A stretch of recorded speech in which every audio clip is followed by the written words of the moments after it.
All right, welcome to North Georgia Advocate Podcast 24. We're here leading into the runoff election from the primary with special guest Tyler Crawford.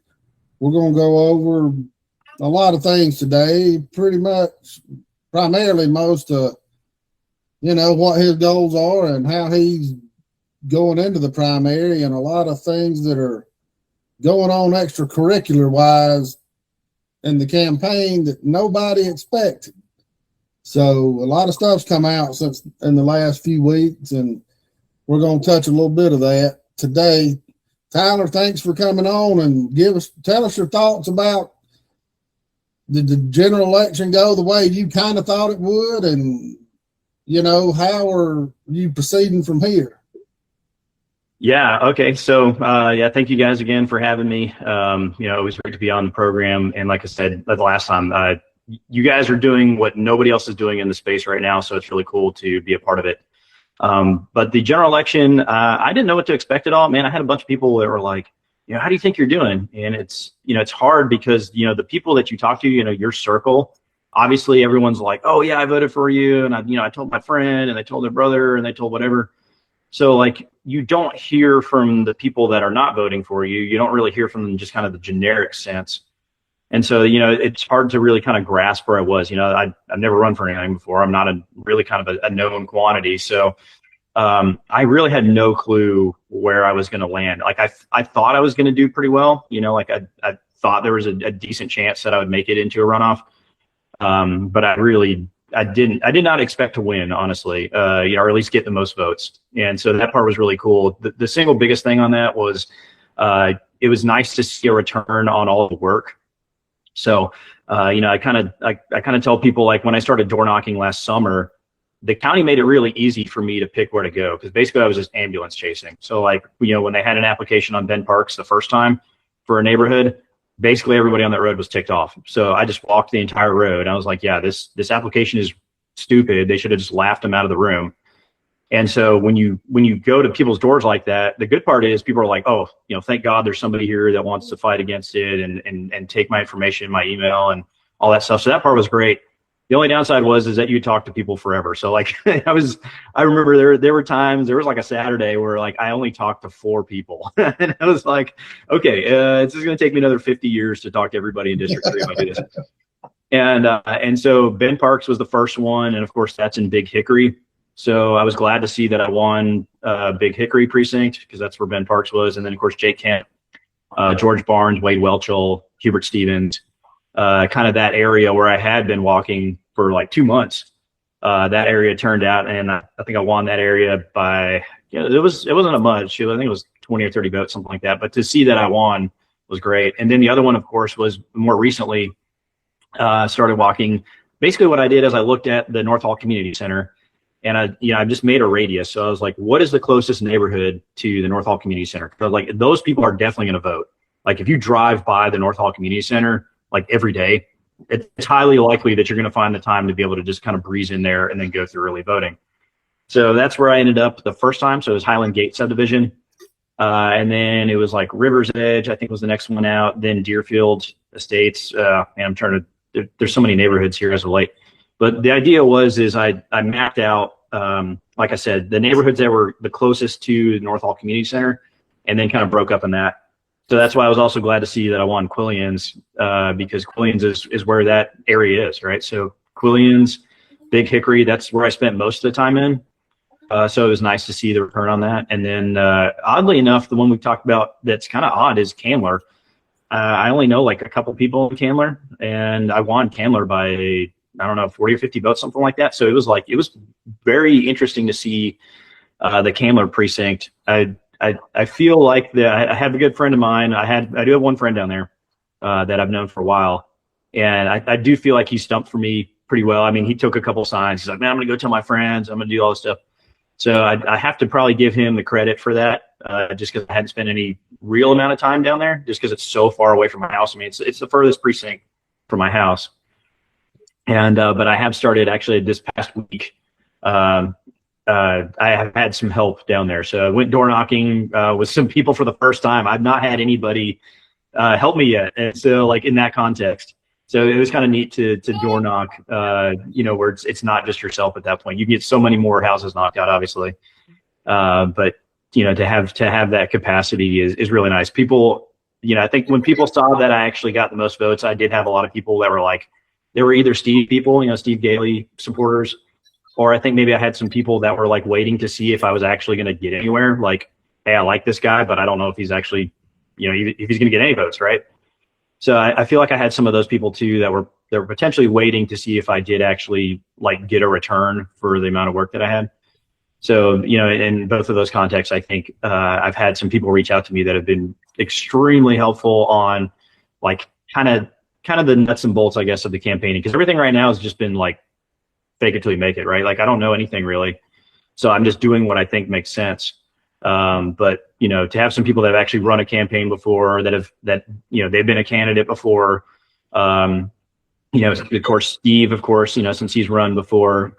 So there's a little bit of like almost like an intellectual like database or resource that I have now that I can reach out to, which is really nice. But yeah, I didn't expect to come out with the most votes. Nice to see. I felt like that from the amount of work that I've done, that it was like, okay, if it lines up with the amount of work, then yes, I feel like that I would be in first. But to see that result was extremely rewarding for sure. So, and then basically I just doing more of the same, right? It's just we just talked about this, but when you have a lot of money in a campaign, you tend, I feel like the default setting is to kind of go away from the personal interaction, where you're kind of content with spending money, whether that's mailers or texting or whatever. And part of the reason why I haven't had to fill out anything on the Declaration of Intent for $2,500 is like I didn't know what I was going to spend it on. So like I wasn't asking anybody for money. I didn't know what I was going to spend it on. I was like, to me, the message is the most important part. So,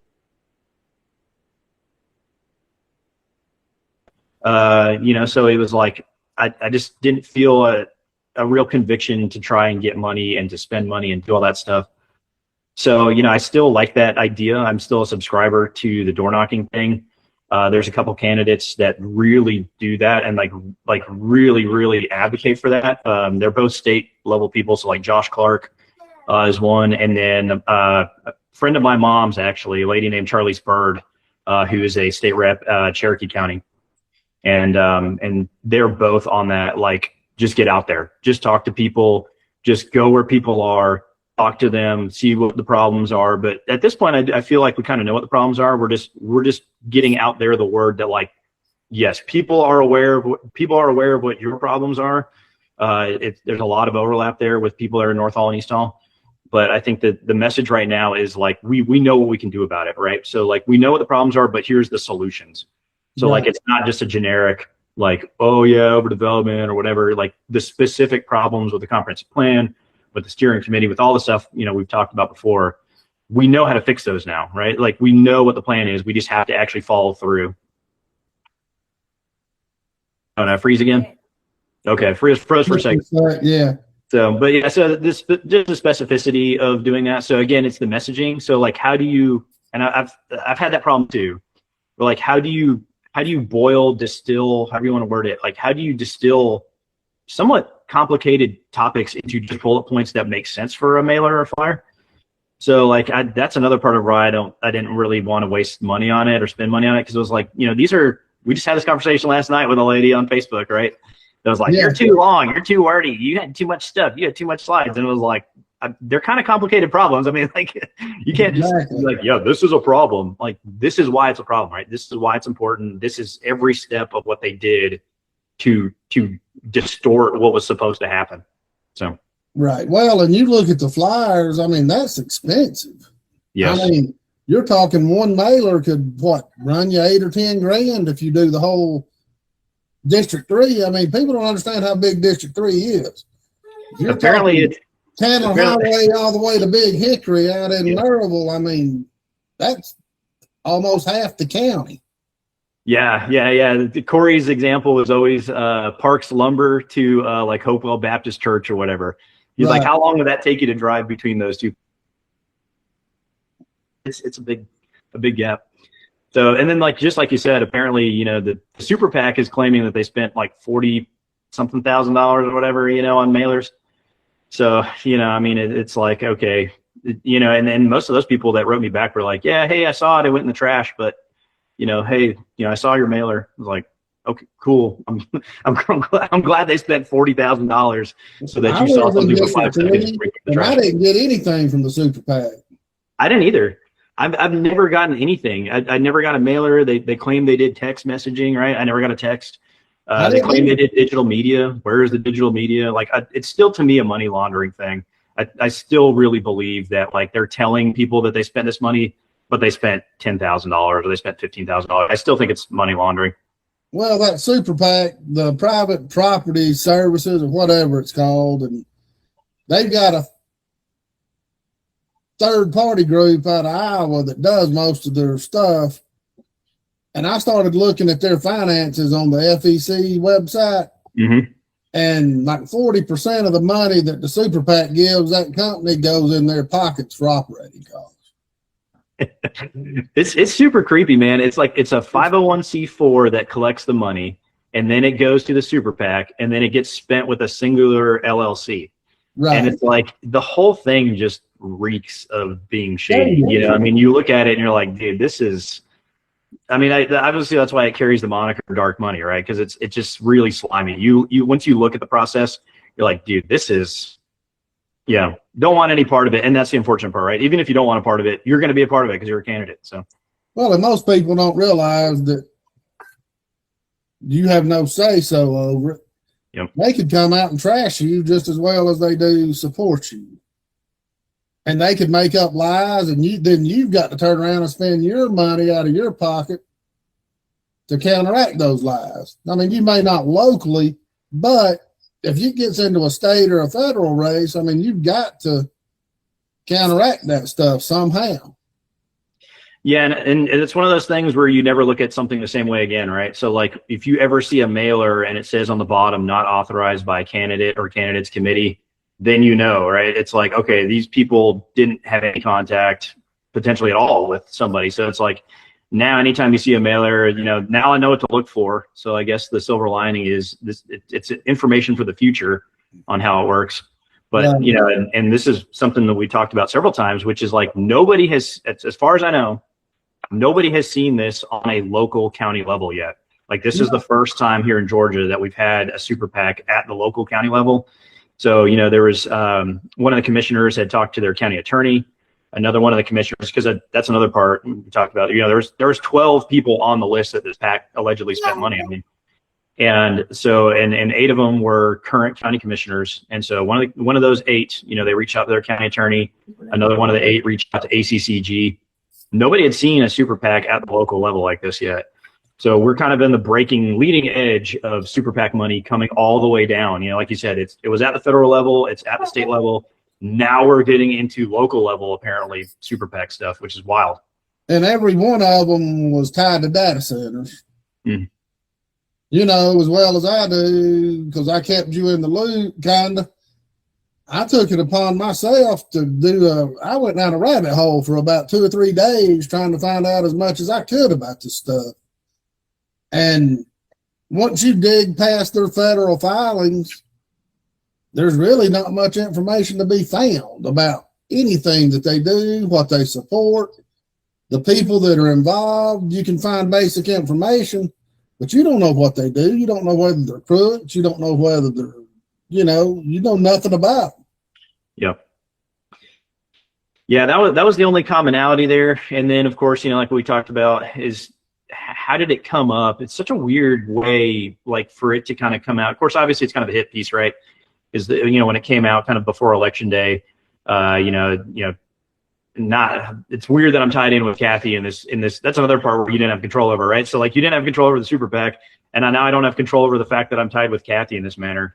But the ultimate point there was that when the data center tie-in, it's like, how do you even get on their list?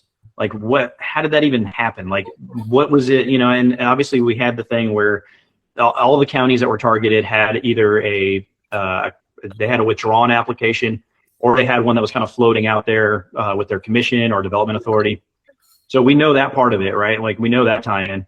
But then the other part of that was like, how did it come out? Because, you know, and I posted this last night, you know, if you go onto the state ethics commission, like their filings, you can't find us because we're not state level candidates. So like if you type in Tyler Crawford in the, you know, the state filing commissions, I don't come up in anything.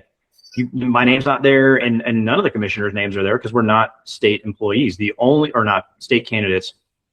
The only way that you can find us is to know that the private property PAC, you have to know that we're in their PDF filing. And so that's another weird facet of this is like you basically had to know that it was there, right? Like you had to know somebody that was either part of that PAC, or you have to be in that kind of, I guess, if you want to call it like the kind of sphere or ecosystem, whatever, that PAC thing. So you had to have somebody that was inside that world to know that it was there. So again, it's very odd because when I reached out to all the other commissioners, nobody had known anything. Like nobody knew that it already went through, you know, like we posted on there, you know, more than half the commissioners, they didn't even know they even had a response. You know, it was like in a spam folder, or it was like I don't know who this number is, whatever. So a lot of the response was, I don't even know who these people are. And then they have to go actually look and they go, oh, I found the email, or, oh, I found the text message. So, you know, when you have $10,000, $20,000 spent on you and it went to your spam folder, it was like, what the heck? I mean, dude, like, so again, you know, if the candidates themselves didn't even know and nobody had a clue, you know, it's just the whole thing is just weird. There's still a lot of questions that are unanswered with it. Well, and we were talking earlier, you know, and talking about it's going to end up getting to where you just got to go back to the grassroots campaign. And you may have to get back to like radio ads, or maybe even buy these freaking billboards that you see on Jesse Jewell or something that you know that's got your information on there and it's going to be seen every day. Like with me, I get a mailer, I just chunk it straight in the trash. I don't even look at it. Yeah. Now, if I'd have seen something with your picture on it, I'd have said, I didn't know Tyler was doing that, you know. Yeah, and that's really the only reason that I even responded to them, because and now knowing what we know now, I never would have been offered an option on like what they could do, because then it's coordinated, right? So right. You know, the whole thing was coordinated. If you're coordinated with them, then you're breaking the law. You're breaking the federal regulation, right? So, you know, in my head, when they reached out to me about a mailer, in my head, I'm like, if they send me, you know, 100 or 200 little things that I can send out on my own, I'm not gonna mail them out. What I was gonna do with them is when I go door knocking, I was gonna leave it if somebody wasn't home. And because that's the one thing I feel like from the door knocking side of it, I don't have a great way of like, if I do talk to somebody, it's easy. Like I just leave them the card, it's got my contact information on it. But if you don't talk to somebody and all you have is a business card with your name and how to contact you, I do think that's potentially going in the trash too, because you don't have that connection with somebody. So that's why, I think the mailer, if you just mass mails things out without a connection, I just think a lot of that advertising is just trash. There's not a real reason for people to read or engage at all because they don't know you personally. Right. I think the mailers kind of only work on boomers at this point. Boomers who still just even. Okay, there we go. Yeah, so in my head was something like at least like I said, a piece of material that you could leave that had a couple bullet points that would be at least, okay, yeah, I agree with this guy, but you still have the contact information. So in theory, I guess so they wouldn't actually be mailers, but it never got any further than that, because when I asked for a sample, that's when I never heard from them again. And like I said, knowing what we know now, they couldn't provide a sample because I couldn't give them any kind of direction, and I couldn't do anything. So they were trying to cover themselves to make sure that, they weren't going to run afoul of the law. So, and that's as far as anybody got. There was only one other commissioner that he also asked for a sample, and we got as far as anybody had gotten. So, like I said, most of the time they didn't get a response.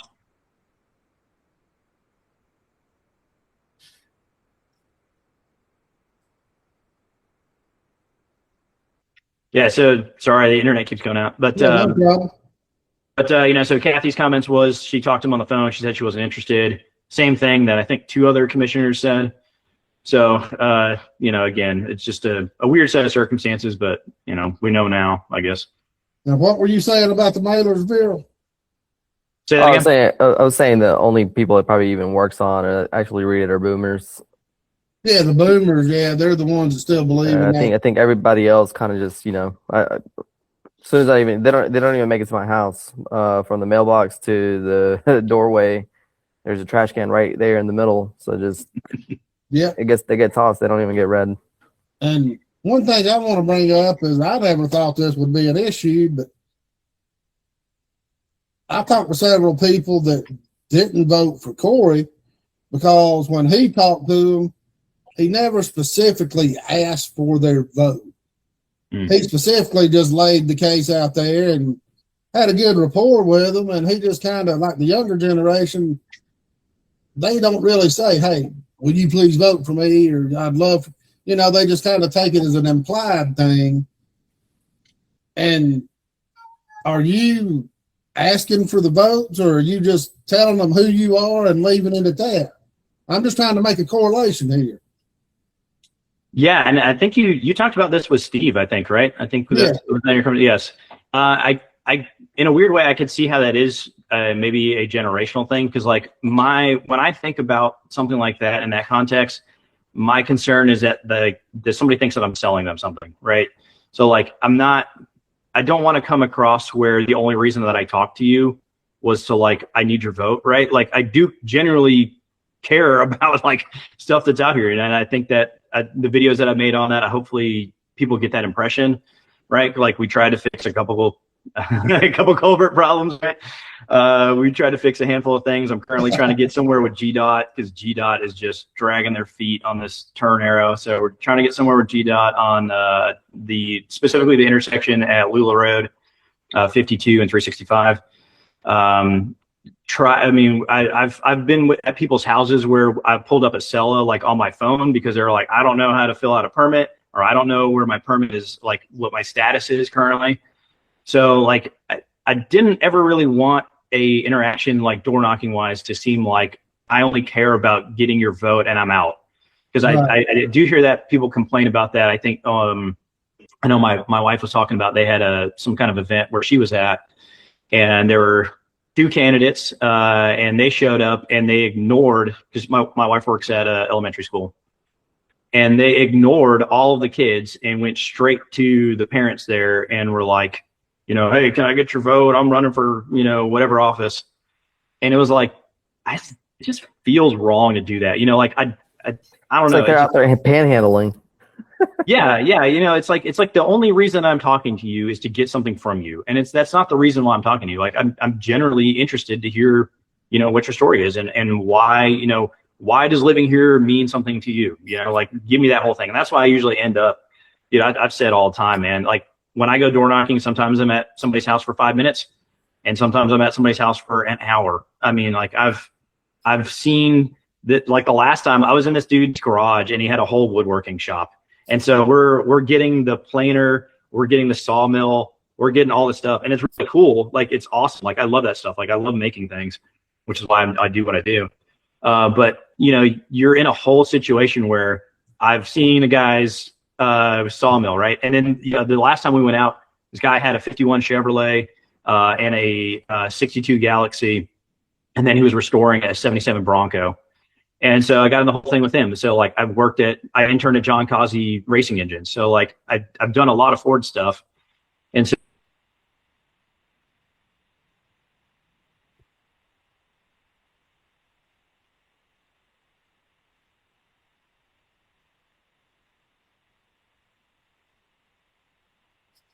We might have lost him for good. Yeah, I hope not. Can you pause recording and like restart it later? No, there's not a pause on here that I can see. There's just a stop and a start back. No, there we go. But yeah, so the long story short was you have the capacity when you don't care about just getting their vote, you have the capacity to actually make a connection with somebody. And then I feel like that's not to say I don't bring up what I'm doing, right? So like I always say, hey, I am running for county commission, and I always bring up, hey, early voting is June 8th through the 12th. Election day is June 16th right now, right? So that's part of my spiel currently, post election day on May 19th. So I do always bring that up, and that's a function of the conversation, but that's not usually what I lead in with. I usually lead in with the comprehensive plan problems, and it's great because the county's doing the comprehensive plan, like town halls. So I can be like, hey, like if you have any kind of problems with the development around you, we have an avenue right now for you to complain about it. So, and I also feel like once you open the door to somebody kind of telling you, yeah, I don't like this, or we've trashed this area or whatever, or I want to see this. I think it's also then easy to go, okay, well, we can actually do something about it. And how we do something about it is not only the comprehensive plan town halls, but then we got to be concerned with who's county commissioners. And, oh yeah, guess what? I'm also running for county commission. So I never lead in with like the like vote for me pitch. And sometimes you never get there. Sometimes people like, they're like, oh, you bothered me in the middle of dinner. Or I've had like two people actually get mad at their door. Oh, you woke me up, or you woke my husband up and he's on bed rest and whatever. Sorry, I didn't know. But so you don't always get to that. You don't always get to that level. That's the goal, obviously. But sometimes there's breaking off points where you don't actually make it all the way there. Right. And I think a lot of it is you're resonating as you come across and these people, especially like me and Vero's talked about this a lot. We want commissioners and people that actually give a damn, that care. What we've got up there now is just robots that don't care about anything, and that's what Steve always hit at. Is when he was on the committee last time, the commissioners actually cared. They'd answer your phone calls, they'd answer your emails. They seemed genuinely vested in what you felt and what you wanted to do. Yeah, and I'd also say too, if you're going to look at it from a purely what do I get out of it standpoint, kind of like the can I get your vote kind of deal. I think if you have a real connection with somebody and you almost become friends within 30 minutes or so, I do think that and I've had this.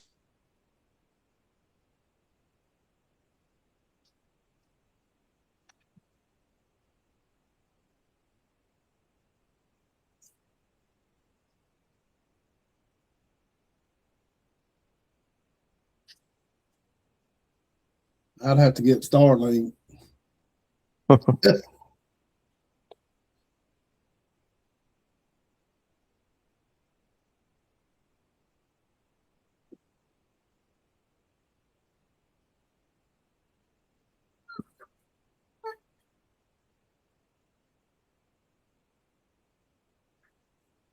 Frozen in time.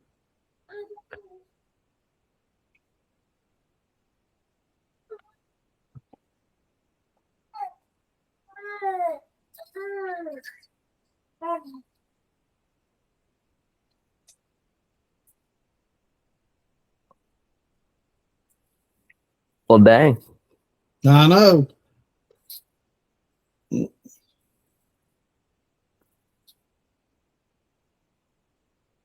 Yeah, he may be gone for good this time. Yeah, I think that's the issue with the 4G. I mean, you would think with the cell service it shouldn't be like that because it shouldn't be uninterrupted. There it is. Sorry about that, man. Yeah, like I said, my connection is terrible. Yeah, no trouble. So hopefully I can pick back up there. If you have the capacity to make a real connection with somebody, the part of it that really works, and this is anecdotally, but I've met people that they're like, man, how can I help you? Like, give me a sign. I'm going to tell my friends, come by my work. Like I did that with a guy I met at Highland Gate. He's like, man, come by our shop here. So I went by their shop. I'm like, dude, if I ever get an invite to anything, I'm going to go. And, but I feel like if you generally care and you want to make the connection, like you don't get just a vote, you get like more than them, right? You get like their spouse, you get their family, you get their friend, like you actually have somebody that like is willing to kind of like, kind of go to bat for you. So it feels like the time spent is worth it. Like I said, it's hard from the context of we only have so much time right now. So, like I've always thought like, if I end up with a seat If I win here, I'm not going to stop doing it. Like I'll just keep going. Like we joked around before, it's like if it takes me 50 years to get to all of District 3, then we'll just keep going. It's like whatever. You already got the plan. You just keep going. And I also think too, I've talked to planning and staff about this, and I know I've talked to certainly you guys, and of course, kind of in that, if you want to call it the social media sphere. But I honestly, truly believe that if you just talk to people, you can get like 95% of the way to finishing a comprehensive plan. Like I really feel like a general average of what people's answers are to the comprehensive plan, you don't really even need to talk to the third party, because you can take what you had before and you can go, did this work? Do you like this? Do you have this? Like, I don't think you really honestly need to spend $300,000 redoing a comprehensive plan if you go talk to people. I think the general idea, like people know, like everyone that I've talked to, the average answer right now is like an acre lot or like 3/4 of an acre lot. Like when I ask what's the minimum lot size you'd want to see around you, that's what the answer is. And so it's like, that makes total sense because that lines up perfectly with R1. I mean, that's exactly what R1 is. And so, it's like R1 makes a lot of sense in a corridor to me. And I've said this before, R1L, if you're not in a corridor, so if you're on Ben Parks Road or you're wherever, R1L. But it's easy to come up with these answers when you get a decent sample size. And maybe that's what the point of the comprehensive plan is, right? Like maybe that's why they want to hear from as many people as possible. Because if you do hear from, 30-40% of the people, all your answers are already answered, or all your questions are already answered. So I think the more people you talk to, if you're an elected official, I think the better, because then it doesn't become about who shows up to the public hearing. You're already kind of know, like, and that's freeze out. I think that's a very important part of being in the capacity where you're able to make decisions from a land use side. Like if you've already talked to everybody, then you're already going to know where stuff's going to be very hard and people are not going to want to see it. Right. So like, if I'm sitting in the seat, if I'm county commissioner of District 3 and somebody comes back with a neighborhood application on 1/3 of an acre lots off Ben Parks Road, I'll be like, hey dude, everyone on this road is going to hate you. And like, expect to see a lot of people show up because nobody wants to see this stuff out here. Like people live out there because they want the larger lot sizes. So it makes you a better candidate, it makes you a better commissioner. The more understanding that you have of your kind of constituency of your district, I think it just makes you a better person in that context. Well, you talk about getting the more people involved. I think Tuesday or Monday, whenever the meeting was, the executive session or whatever it was, they said that only 12 people had participated in the online commenting section. It's obvious that the people are not going to go to the technology. I mean, how do we fix that? Do we put out mailers? I mean, do they mail out the stuff and say, hey, fill this out and mail it back in, or fill it out and drop it off? Man, we didn't talk out there. We did not talk about this prior to anything. So this is not a question, but this is such a T-ball. You put it right on the thing here. We're going to knock it out of the park. And the thing, I bring this up quite a bit, which is that the city of Flowery Branch, and hats off to everyone in the city of Flowery Branch, government, of course, our friend Charles Vanderbilt. And it's not just Charles, right? Charles he's always so good about saying, it's a team effort. So, Peter Luna, I know is one. I'm drawing a blank on everybody else's name here. But the city of Flowery Branch did it the exact opposite of what the county did. They sent all their people out. They did door knocking stuff. They went out there. They engaged with people. They went to all their little festival stuff, right? Anything that they could that was public, they tried to get out there and get it. And of course, they did the social media stuff.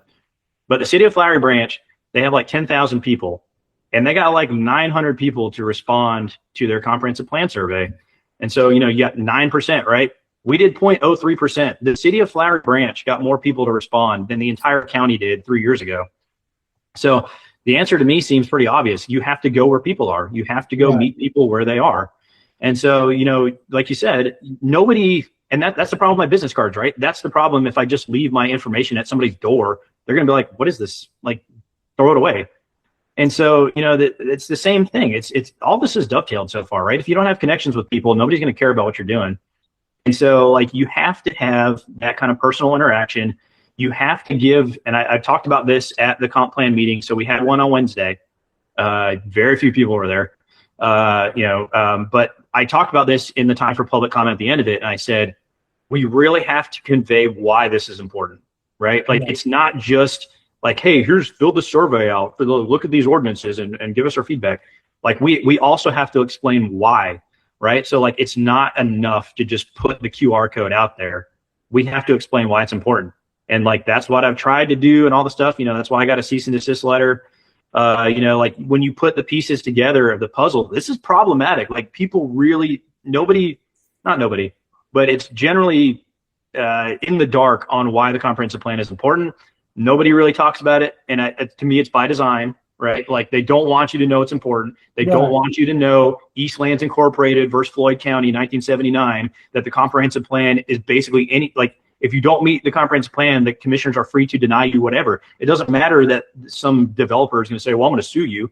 Get wrecked, because the comprehensive plan says you can't put it there. And we already have case law that says that we can uphold the comprehensive plan. And that's why they don't want you to know it's important. And so like, that's why we've got to do a better job explaining the why, and I hear that all the time, like in the corporate world, right? Like, what's your why? And we have to do that with everything. We have to do that with the comprehensive plan. We have to convey why it's important. And we have to convey this thing is setting us up for the next, at a minimum, 3 years. But in the maximum term, the comprehensive plan we currently have is through 2045. So it's like the next 20 years is what's on this thing. Right.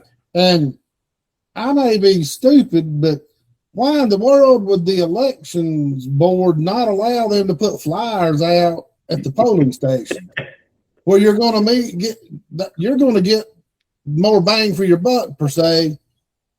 If you got 25% of the registered voters coming out to vote, at least that many is going to at least see the flyer, because that guy could say, hey, here's some information on our new comprehensive plan. Give it a look over. When you turn in your little card at the end, he could just hand you the piece of paper.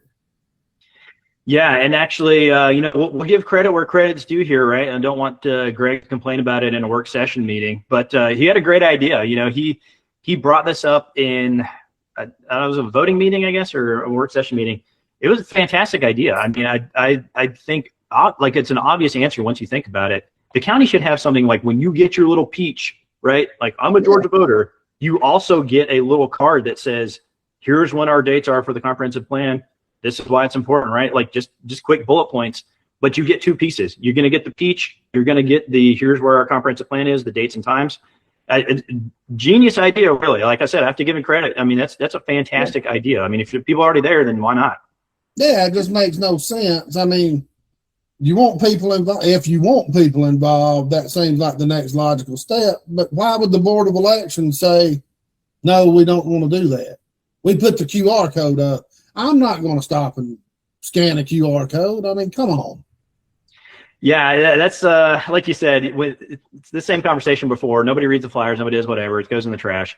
I've also thought too, if we're going to get real outside the box here, it would be kind of cool to do some sort of like some of the prizes stuff. I don't think, because I don't necessarily want to spend money, government money, on stuff like that, but almost like a rebate of like, if you fill the comprehensive plan out, and maybe it's like a referral thing, but we're going to take $100 off your property tax bill next year. Right. I mean, we only do the comprehensive plan renewals so often, right? So we only do them every 3 years. We only do a big one 7 years. So maybe it is something like that. Maybe we have an incentive where we're going to give you a credit on your property tax bill, $50, $100, whatever, something. But there's at least a tangible, like, you're going to get something out of this, right? So like, even if you haven't been paying attention, you haven't done whatever, there's a reason for you to do that now, right? So like, again, this is just kind of spitballing ideas. We're not, obviously we're not doing it. And the thing is you talk about the QR codes at the election, they tell you don't even bring your cell phone in. You can't use your cell phone while you're voting, but then you're going to put a QR code out there. I mean, they don't think these things through. They have, I'm not knocking them because it's good intentions. It's just not well thought out. Yeah, or if you're going to say that the QR code stuff's problematic and all that, then why don't you just bring the questionnaire there then? So like, here's the questionnaire on your way out the door. here and do the simple version, right? So just do the one that's like a single page, talk about all the heavy spots, talk about density, lot sizes. You can talk about maybe character areas. You can talk maybe about setbacks, but get all the big ones, right? Get the density size. Are we being overdeveloped? Where do you want to see development, if you want to see it at all? But just do a real, do the same questionnaire that I do door knocking, essentially, and then do it right there at the polling location. So that way you're hitting everybody. So that, then we don't, again, it's the personal contact, right? We don't need you to fill this thing, or we don't need you to get your phone out and scan the QR code. We're going to do it right here, right? So we're going to make sure while you're here, you're already here. You might as well. It's going to take a minute.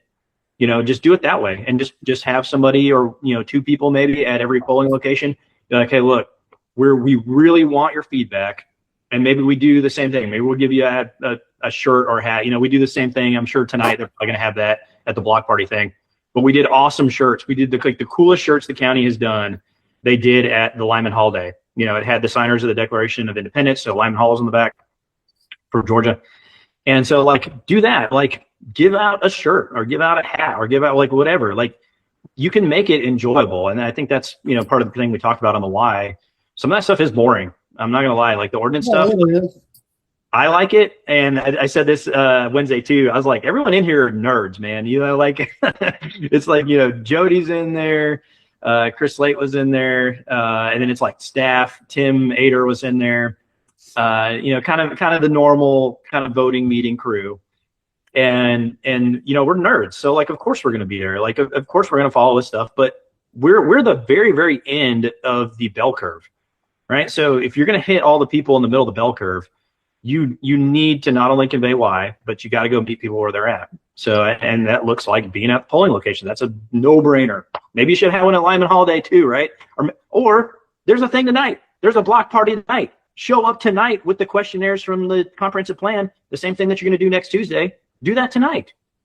Whatever. Yeah. And so you think this is kind of something that needs to be pushed towards or pushed by the commissioners, by the sitting commissioners, but then you have multiple commissioners that are in the real estate industry that don't necessarily want public's opinion. So maybe it's not so much of a, we want to pretend like we want some input from the public, but not really. So let's make it the hardest way possible. So like you said, it's by design. Is it by design? Is it hey, the staffers being told, hey, don't, or maybe they're not being told to hey, don't do it like this, don't do it like this, but they're also not being pushed to be, hey, go out there and do this. Hey, go out there and let's send some people out, etc. Because I feel like it starts at the top, right? You got to be the ones to set the plan in motion. Yeah, you're on it 100%, man. It has to be a top-down thing, right? And I've done that in my own, again, anecdotally.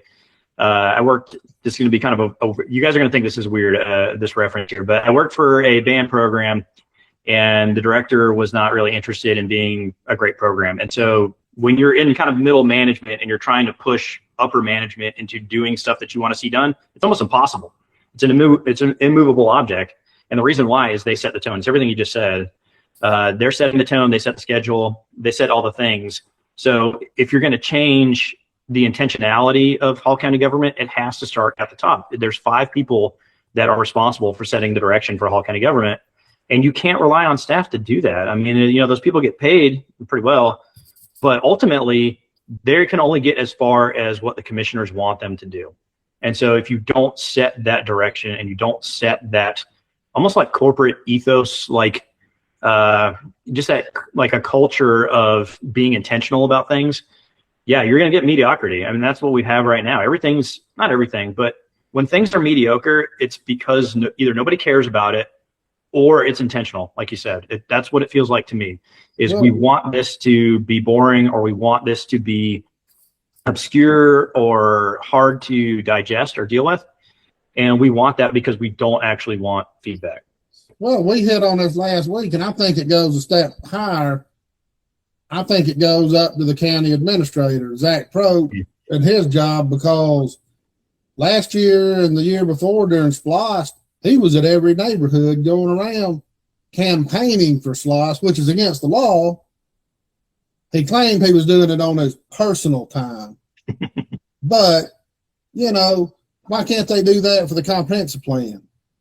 Have these meetings, go to Sterling on Lanier, go to these places. If he gets involved, then the commission pretty much kind of has to, you know, it kind of puts pressure on them to where, hey, by God, if he's doing it, we need to do it. Yeah, and then of course there's the obvious answer to why they would put effort behind SPLOST is because it grows their budget, right? Exactly. Yeah, then they can spend more money, then they've got more projects, then they need more people, then they that's how you grow government, right? You get more. You're the goldfish in the bowl, right? So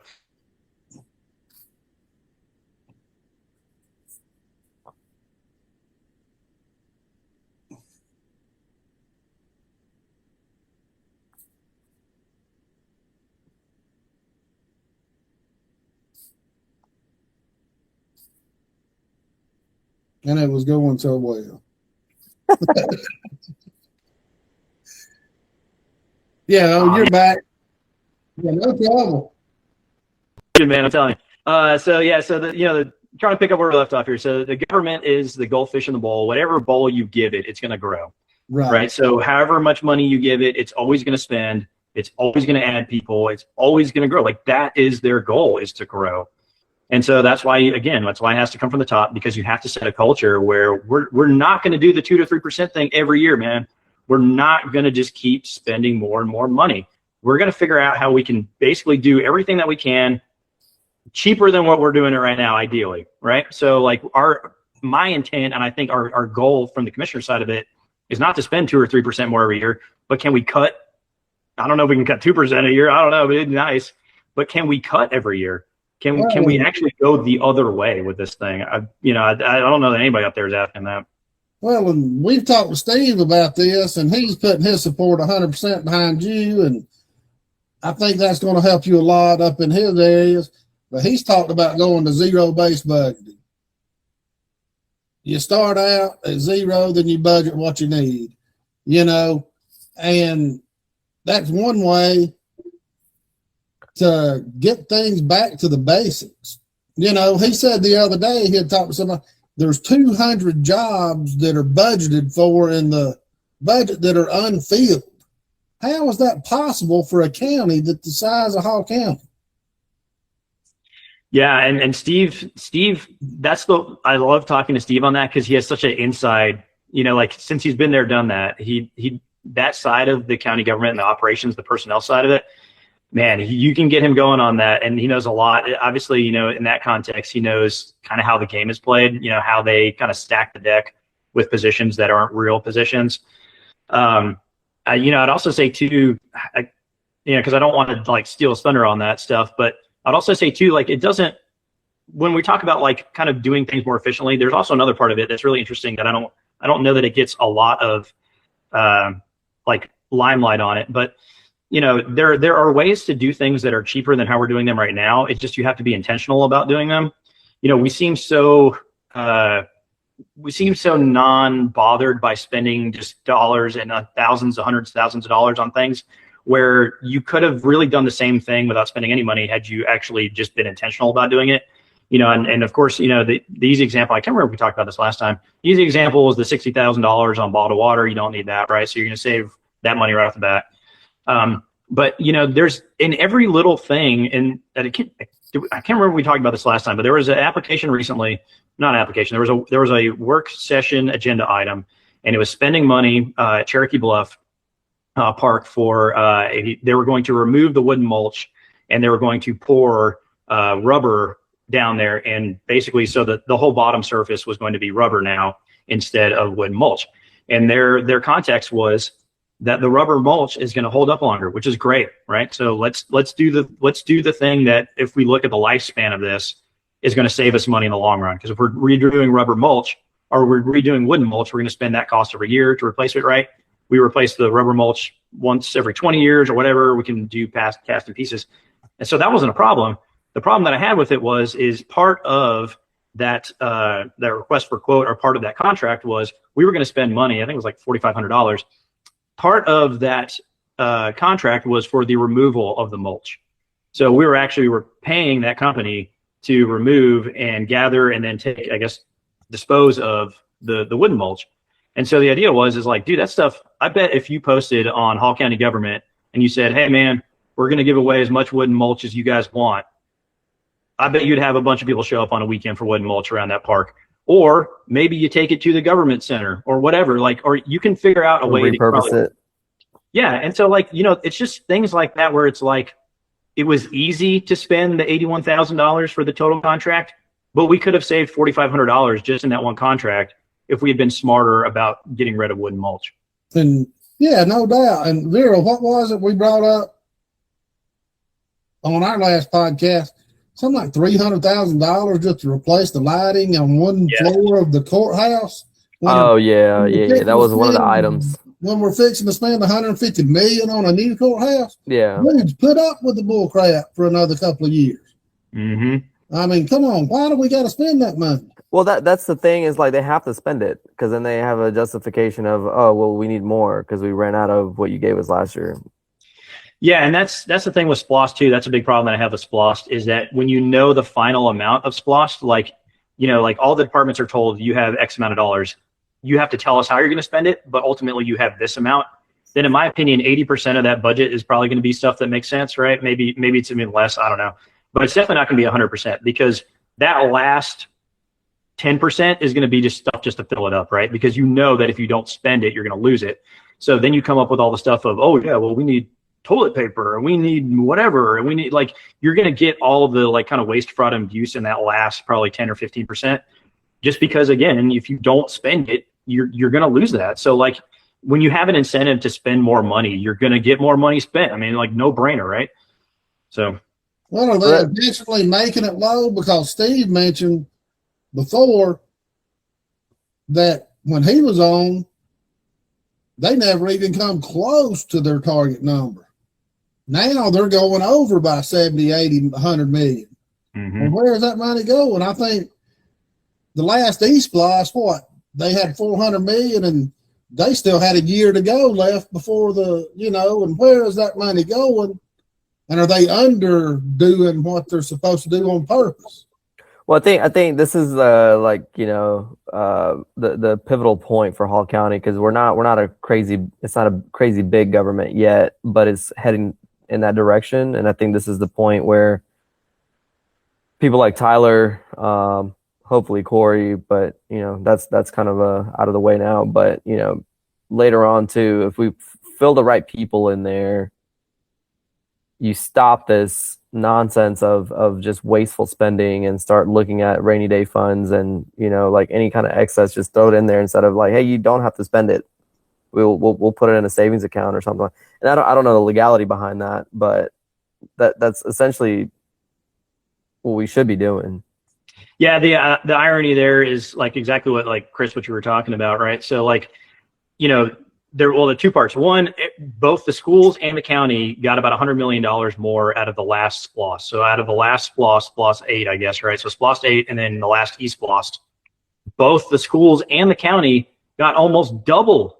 Well, they got 50% more than what they had planned because their original budget was like $200 million. They got about $100 million more. So they had 50% more money to spend, both the schools and the county. I asked about it at the last E-SPLOST meeting. Of course, Will Schofield's like, oh, yeah, you did, because the county had the same thing, right? So, yeah, where did that money go? They just spent it. And then to Errol's point, the law says if you do not have to spend any overage, if you're going to spend an overage, it has to go to debt service. Right. You don't have any debt. Then what does it go to? It goes to property taxes.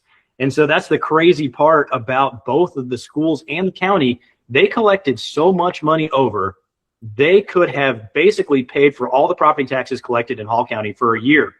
We could have had a zero property tax bill for this year specifically with how much overage they collected. And nobody talks about it. The schools don't want to talk about it because obviously where's the accountability going to come in? The county didn't want to talk about it because the same problem. People are going to be like, what the heck did you do with all the money?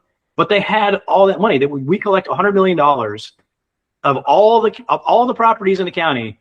They collect $100 million, about $100 million a year in property taxes. The overage for both was $100 million.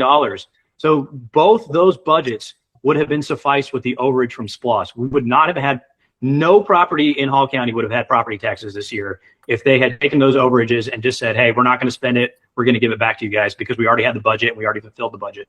And then Are we talking about just residential or commercial also?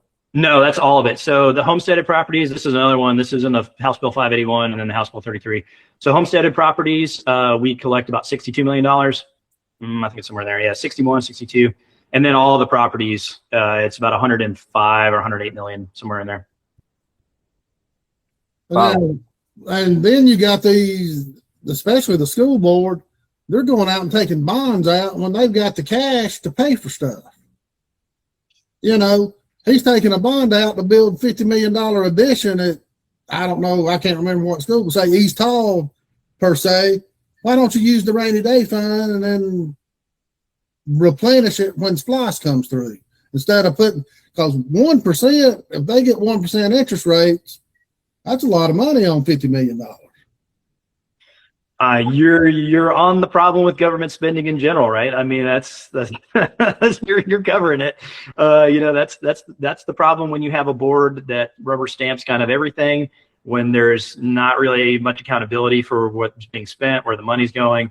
You know, when there's a person kind of directing where the money's going, and there's just little accountability for what's happening over there. You know, that unfortunately, and this can kind of dovetail again to the conversation on the why, but you know, when you go talk to people on the door knocking part of it, people are blown away to know that the school's budget is actually almost the same as the county's. Not very few people realize that they're basically spending somewhere around $300 million a year. And so, like, you know, that's a huge deal. And nobody runs for school board, right? I mean, like, you know, Susan ran, Carla ran, Joe ran. So in the at-large seat, there were 3 candidates. But, you know, Brian Sloan, Deborah Smith, you know, they didn't have a challenger. So, you know, it flies under the radar, but ultimately government spending is government spending. All of it needs to be accountable to the people that they're taking the money from. And it's just not happening. Yeah, no. And people don't understand how big the county budget is. And Steve mentioned it. I keep bringing Steve up because he's mainly the only one that's ever brought up the budget in the past. He said, we've only grown by 50,000 people in the last 15 years since he was on council. But our budget has doubled. Mm-hmm. He said, now make that make sense. You know, I mean, where is all that money and what's it going towards? You know, and we've got to have the accountability, and we know you want it, and we knew Corey wanted it. And I think Corey did a great job getting 18% on a shoestring budget. You know, I mean, that shows his potential and growth on down the road, because District 3 is hard to beat a 3-time incumbent. But, you know, we got to get bean counters pretty much on the school board that's going to hold people accountable. Yeah, and that's exactly what you just talked about, right? Like, and I've thought that too. Man, I'm trying to think of where we started this first, but any competent and like does a great job, I always get their card, because I'm like, I got to remember who you are, right? Like, you need to be here. And it's the same thing with the candidates, right? So like, we've had some people run this past time that you're like, dude, we need, Hall County government is better if you're in it. So it's how can we figure out how to use people the most effectively? And that's why it becomes so frustrating at the voting meetings when like commercial real estate agents that are friends with commissioners are appointed, because like there's so many better people that are out there. I mean, we have 225,000 people. You're telling me that you can't come up with anything better than your 5 friends every time. So it's like, you know, that idea of you know, there's a couple people in my head that I'm thinking of right now that they are in their work capacity. They are in charge of a lot of things. And I guess to shout out to Gary Merrow right now. He's the one I can think of off the top of my head, that he's run $300-400 million budgets before. And when you do it in the private sector, obviously you don't have those excuses, right? You can't just, okay, if we don't have enough money, we're going to do SPLOST. Or if we don't have enough money, we're just going to like raise the millage rate, right? Like you don't have that capacity, you know, when you're in the private sector. So you have to figure things out with what you've got. You got to play the hand you're dealt. And, you know, there's so many great people around here that are so much, their capacity and their intelligence and their intentionality is so much better than some of the people that we have currently in these spaces, some of the appointments, some of the boards. It's like, we'd be stupid not to bring these people on board when they have that experience. I mean, it's like, you know, I say this a lot too. There is not a monopoly on good ideas. You know, you can find people that have great ideas because they've done it in the private sector, or maybe they did it some other government or whatever. But you have to find smart people and you have to bring them on board, and you have to do that, because otherwise you end up with what we got now, which is we just blow up balloon budgets and we don't have anything to show for it. Well, and that's exactly case in point, these appointments. I mean, look at these rubber stamp appointments that we had the other day at the committee. And Billy Powell needs to be kicked off the commission for even bringing up Chris Braswell when he's still in a lawsuit against the county, already been fired. And then Billy Powell tables it for what, a month? Because he said, I need to think about what's better for the county. Hell no, you knew you couldn't get them other 3 votes that you needed to put him on the board. I mean, don't piss on us and tell us it's raining. Wait, so did he not get appointed yesterday? No, he tabled it yesterday because I guess the other commissioners told him, look, we voted to fire him. We damn sure can't put him on another appointment. Oh my God. Yeah, and I don't know how much of that is the county attorney too. Maybe, hopefully there was a part of that where they go, hey, like you probably can't do this, right? So like if somebody has a lawsuit against you, maybe you can't. Maybe it's not the best idea. Maybe it's not the best idea. And then you look at the Ports Authority, I say Ports Authority, I was talking about the Ports Authority earlier with a guy, the Development Authority, they just recycle the same people. Yep. The county commission does not have to accept those nominees that they say, look, here's the 2 people you got to choose from. The commission can say, screw you, we're going to put who we want on there.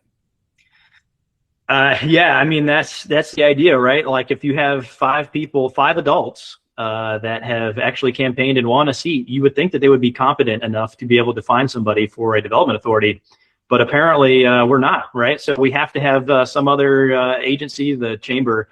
Apparently we have to have them appoint people, because otherwise we're just incapable of figuring out who should be on there, right? Exactly, yeah. I mean, on the Development Authority, you got the Will Heights, you got the Big Jim Walters, his family, and then you got a couple of the Nortons and a couple others. They just keep rotating people. It's the same clowns all over. I mean, and that's how they keep control of everything. And I was hoping with some of these nominees, at least Kathy reached out to Corey to be on there. That's somebody new. And there's a couple other new names on there but the impact fee is not really I mean, it's an honor to be on there. I'm not saying that, but it's nothing that's impactful that much per se as some of these other appointments, Yeah, and that's, oh man, okay, so yeah, so the appointment thing, a couple things there.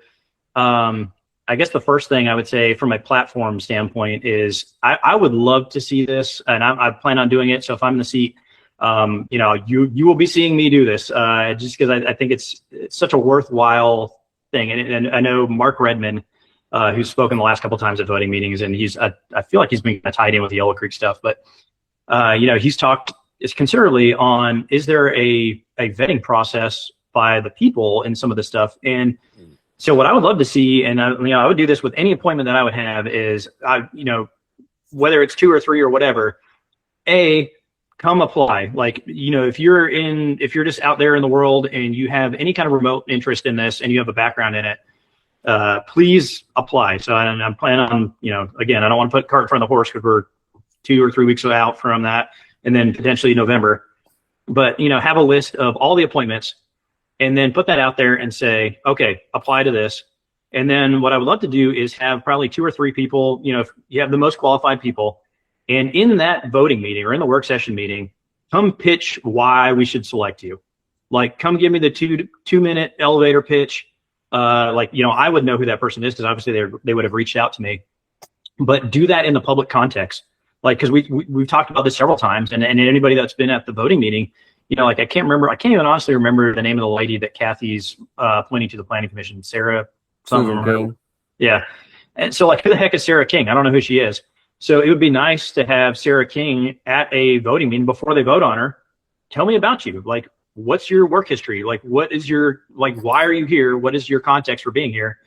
And have that capacity in the voting meeting, so that way everybody knows why they got selected, right?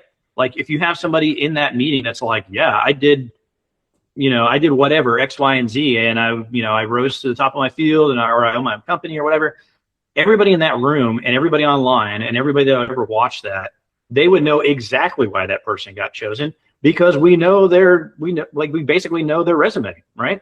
So like, it seems silly to me that we don't have this, this current model for that, when it's easy things. You just have to be intentional about it.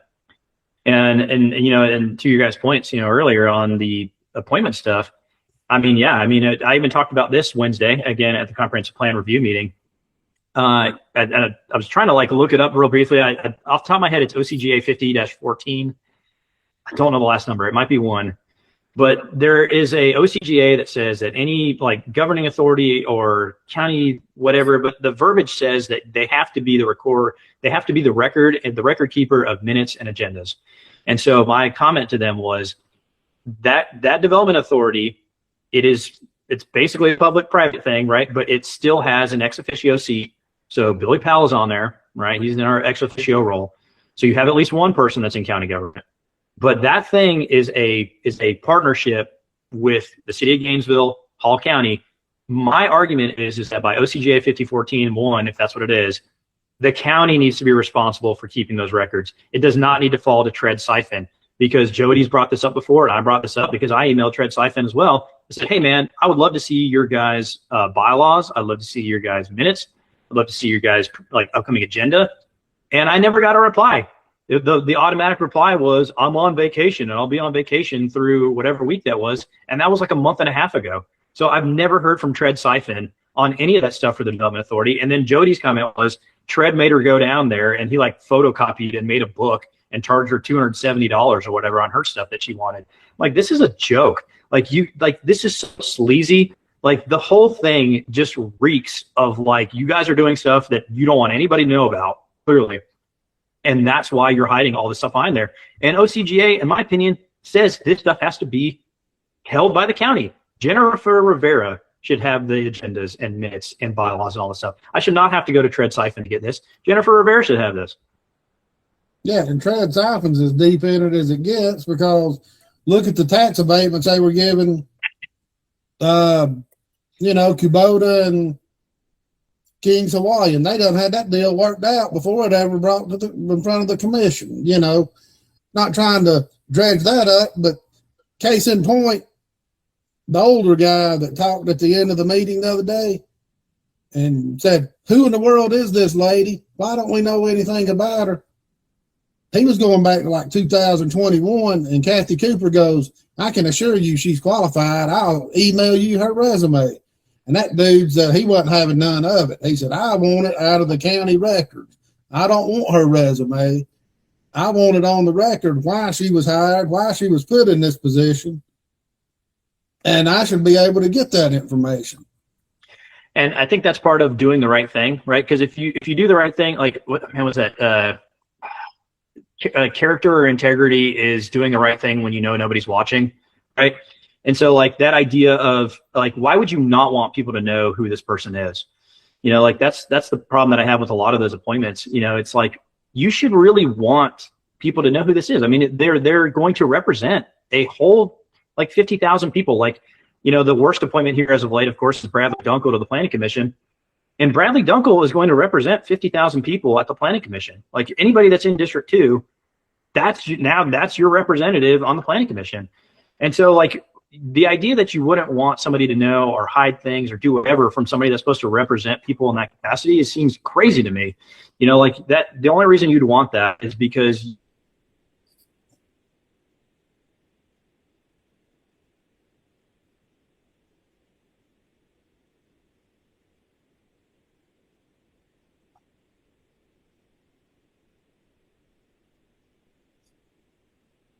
Sunspots.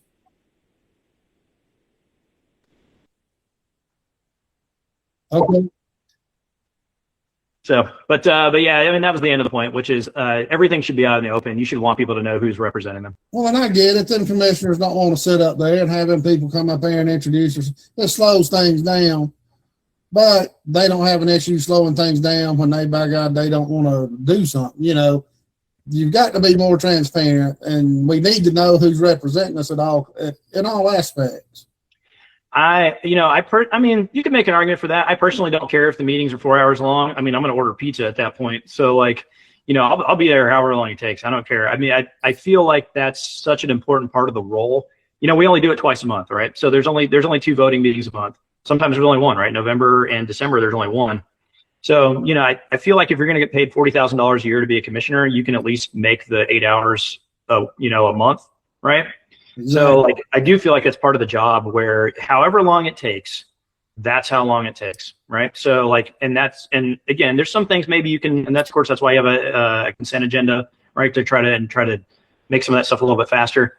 But ultimately, if it's going to represent people and you're going to spend money on it, I do feel like you do need to at least explain what's going on there. But again, if it takes 4 minutes or takes 5 minutes, for 2 people or 3 people, whatever, I still feel like that would be 5 minutes that's worth spending on it, because that's going to be on the record.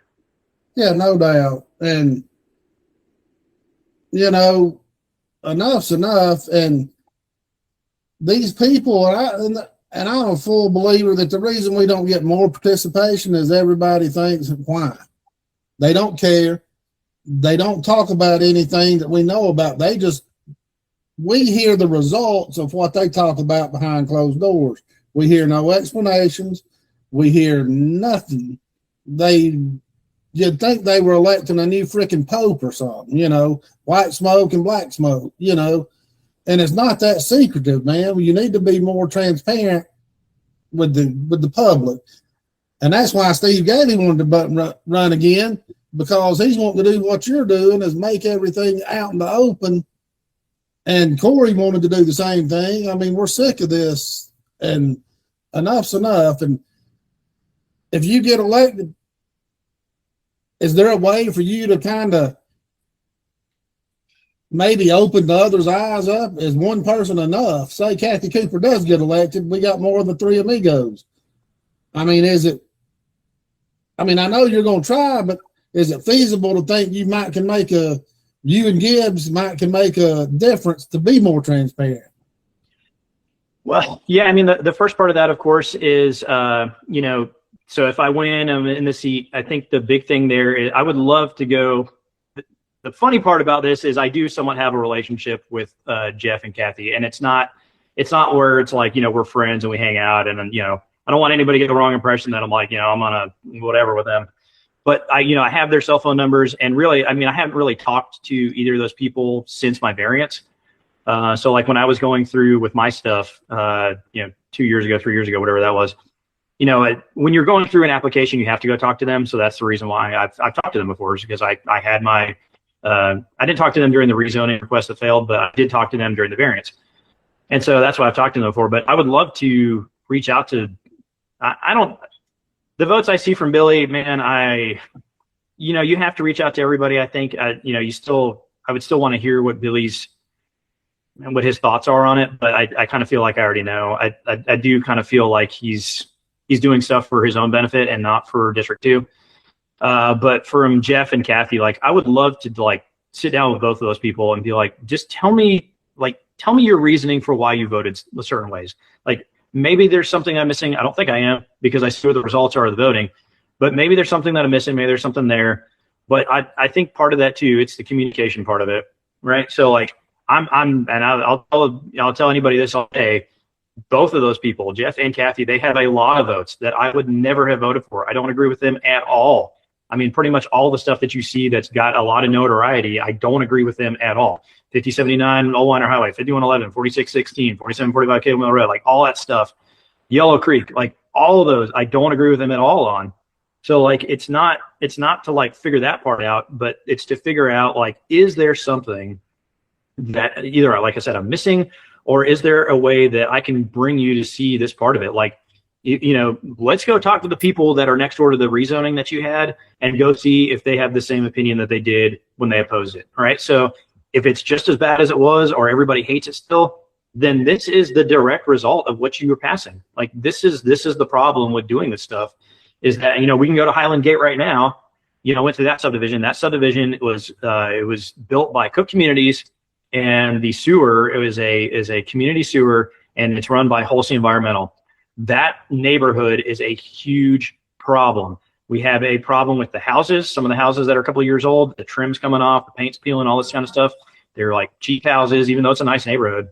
And then the sewer is a huge problem. You cannot have like the lowest bidder do a community septic deal and have this thing work at all. He's basically overcharging these people.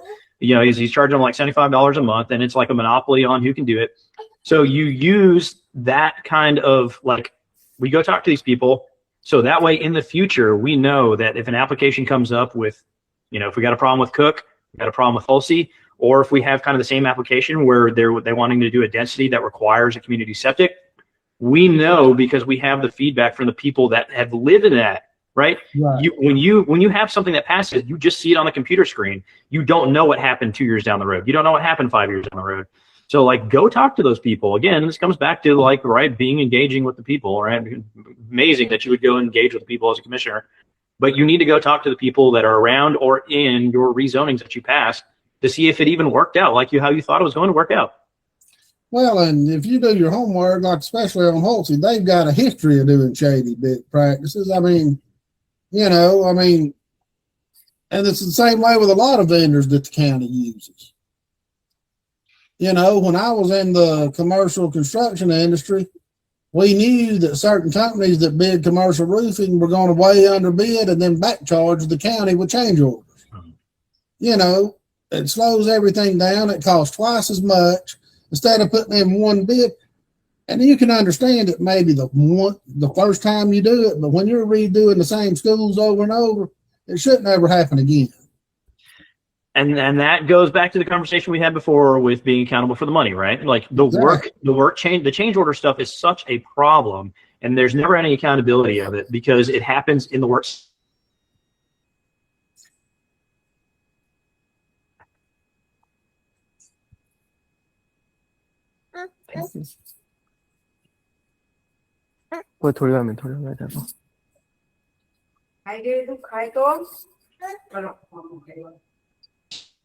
All right, we're back. There he is. Where we left off. So the work session meeting, you know, that, like I always say, the way. Dang. All right, you're back. So the waste, fraud, and abuse happens at the work session meetings because it's on 3 p.m. on a Monday. Nobody's there, right? So Right. That's why we get the change orders in there. And where's the accountability for the change orders, right? And so you have this part of it where why are the commissioners not holding these people accountable? And the second part of it is exactly what you just said is if we have problem contractors, why are we using them again? And then the other part of that too, you know, it kind of goes in with the back stuff is the bond side of it, right? So if you have a bond for this stuff, you know, where's the enforcement for that? Where were the conditions for that? So it's holding people accountable where what we've been doing so far up until this point is just kind of ignoring it, right? They're our friends, so we're going to let it pass, or, you know, whatever, it'll work itself out, or they can fend for themselves, whatever. So, you know, again, it's the lack of being intentional about what you pass up front and then what it looks like on the back side of it. So, Well, you know, it's all connected. Yeah, and actually nobody wants to get into the bonding company, but eventually you got to stand up and say, look, you underbid this crap. You're just going to have to eat the cost, or we're going to have to turn it over to the bonding company and get somebody else in here. Mm-hmm. Yeah, and that's what we're seeing right now with Highland Gate subdivision.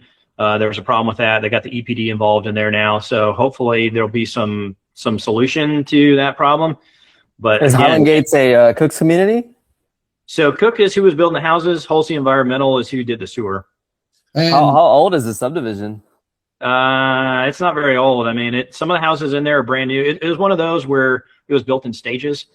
So I think the oldest houses, because some of it was from COVID, right? So like I think they started building some of the houses right before COVID, and then COVID hit. They didn't build anything for a while, and then stuff finally, like there's only 2 or 3 lots left in that subdivision. So some of the houses in the back are almost brand new, but some of the houses up front are 7 years old, 8 years old, something like that.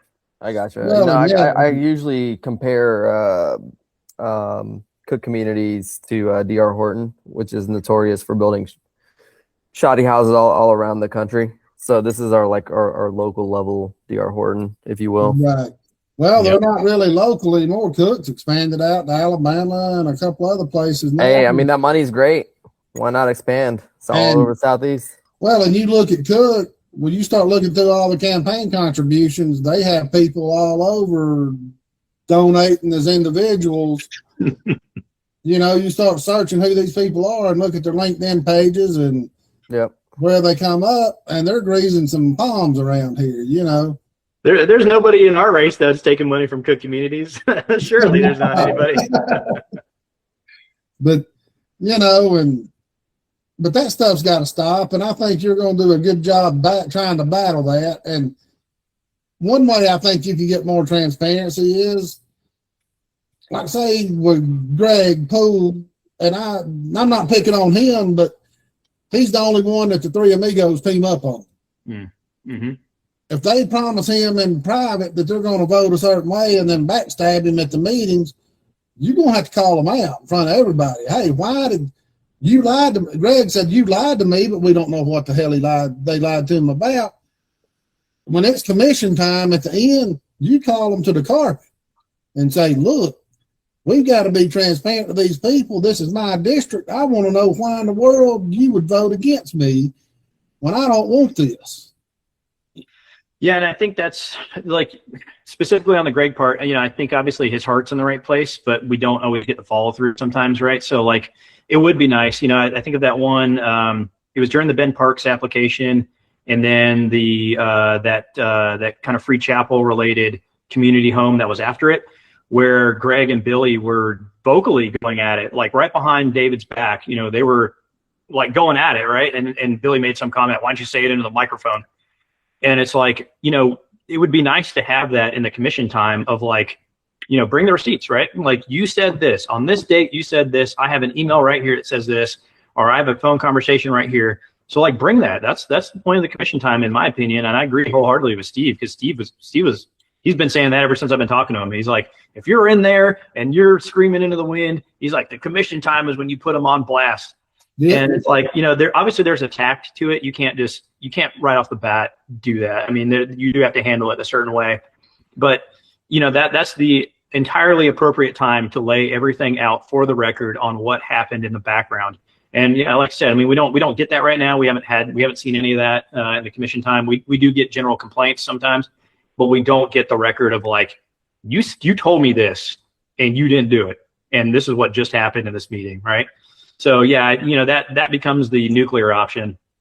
If I'm sitting in there and we get votings that happen like that, but I do think some of it can be staved off by, like I said, trying to communicate with these people. I always say that if you agree with somebody, even 10% of the time or 5% of the time, it's worth agreeing with them 5% of the time, 10% of the time. So like you have to take wherever agreements that you have, and you have to kind of make it work and work together that way. But yeah, ultimately there is that possibility, but I would hope that some of that, it may not be. Maybe we're sitting here in a year and I'm back with you guys and I go, this sucks. Like, we're not getting anywhere. This is the same as it was. That's one thing is you keep notes, and I'm not saying you keep tabs on everybody, but you got to, with some of this stuff, you've got to do your homework and say, look, you've got a history of this. And I think that if you call people out, they're going to start being more transparent because they don't want to piss their constituents off and not get reelected if they choose. Well, I mean, I think you just got to remind them they work for you. Like that's what kind of gets lost in all of this is like people get scared that they're in a higher position or something like that. No, these people are literally your employees. You pay their salaries. You pay for the lights. And part of it too, I think when you converse with the other commissioners, and this is easier said than done for sure. Like I'm not going to go out there and be like, I'm not going to tell you guys, oh yeah, I'm 100% awesome on this and I can do this, whatever. There is part of it where you have to disassociate the voting with the person. Like you can't hate somebody. You're not going to usually get anywhere if you hate somebody and there's no communication and all that stuff. It's going to be very hard to work with somebody where you hate them. And I've said this a million times. And if I get flack for this, whatever. I don't hate Kathy. I don't hate Jeff. I don't hate Billy. I disagree with their votes a lot. I do, but I don't hate them as people. In fact, I would even say this, and this is not to get in the context of the District 1 race because I have no I have no reason at all to comment at all on the District 1 race. However that turns out is how it turns out. I have to work with that person. If I win, I'm going to have to work out with whoever wins. But what I would say is that, Kathy and Jeff, again, in my variance, because I have their number and I talk to them, both of those people helped me. I can't escape that. There's no way to rationalize that they're terrible people there, because both of those people had nothing to gain from helping me at all. And both of those people helped me. So like Kathy, she did a little bit of the legwork from the planning side and from inspections. Jeff, I met in his office, believe it or not. Granted, the commissioners don't really have offices, so it's just kind of a room. It's like a barren room. But Jeff gave me the time. I was over there. I bet I met him for probably 10, 15 minutes. So, they're not like the worst people on the planet.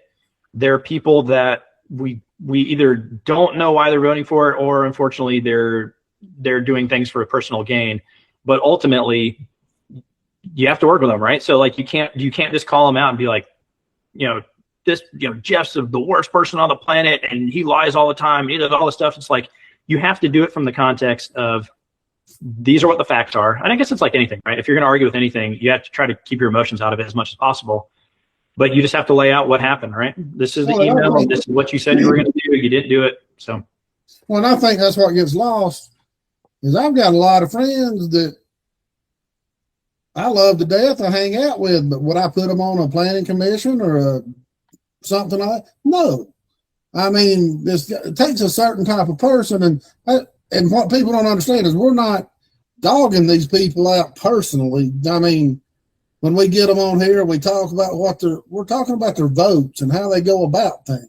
It comes with the territory, though. Huh? I said it comes with the territory. We're not talking about the person as an individual or anything like that, but as a professional in a board of commissioner seat, the way you're voting, your attitude towards some of the people, so like particularly Jeff, I think. I called him for about a data center application that I had in Gainesville. Great. Called me back within 30 minutes, explained to me, hey, I don't have too much to do with this since it's in the city. Cool. All right. I appreciate it. Didn't get any bad advice from him, but then I see him, the way he yells at people, trying to get out of the conference room. I'm like, bro, what are you doing? Like, this is terrible optics. You know what I mean? So great guy, sure, all the things, but then yes, we're questioning what you're doing on taxpayer time. Yeah. And I would say there's probably a point, and this is an argument, I think we made this last time, this could be an argument for term limits. I do think there's a point at which somebody reaches an expiration date in their office where they're no longer that concerned with like reaching people and being that representative, being that conduit, right? So and I'm not going to say this is Jeff and Billy, or Kathy or whatever. I'm not going to say that about anybody, but there is that possibility where they become desensitized, right? So and sometimes that's they need to kind of re-charter their direction and their attitude, and maybe that's where the talking comes in. And then sometimes they've sold out and they don't want to do anything, and they're just they're collecting a check or whatever. So there's that possibility. But yeah, I think exactly what you said, Daryl, which is how do you, that would be something where I feel like I would talk to Jeff after the meeting, be like, hey man, I personally think that you are wrong in this situation, and this is why. Again, it's not because you're the worst person ever, but I think that your focus is maybe a little bit off. And so again, it's how you handle it, I think, hopefully. Again, It's easier said than done, and I'm not in there right now, so I don't know. But it does feel like there's an opportunity to be like, hey man, I'm telling you this because I want to see you do well. I want to see District 4 be represented, right? So even though, as far as I know, I don't think either of those guys are going to run unopposed again. Obviously District 2's not. But even in the District 4 seat, I've heard people that are interested in running. So, maybe some of that's a wake-up call to those people too. Hey man, people aren't liking this. You can't keep doing this to people and expect to just be here forever as long as you want to be. You're going to have to really engage people. You're going to have to be a representative of the people, because you're just going to get a lot of pushback now. You're going to get people that are going to run against you. You're going to actually have to run. So. Well, and that's why the Nortons and everybody's dogging social media. They don't like the gains that it's making and waking people up. Mm-hmm. They've got to understand this is part of it, and it's not going to go away. Even if we shut up, it's still not going away.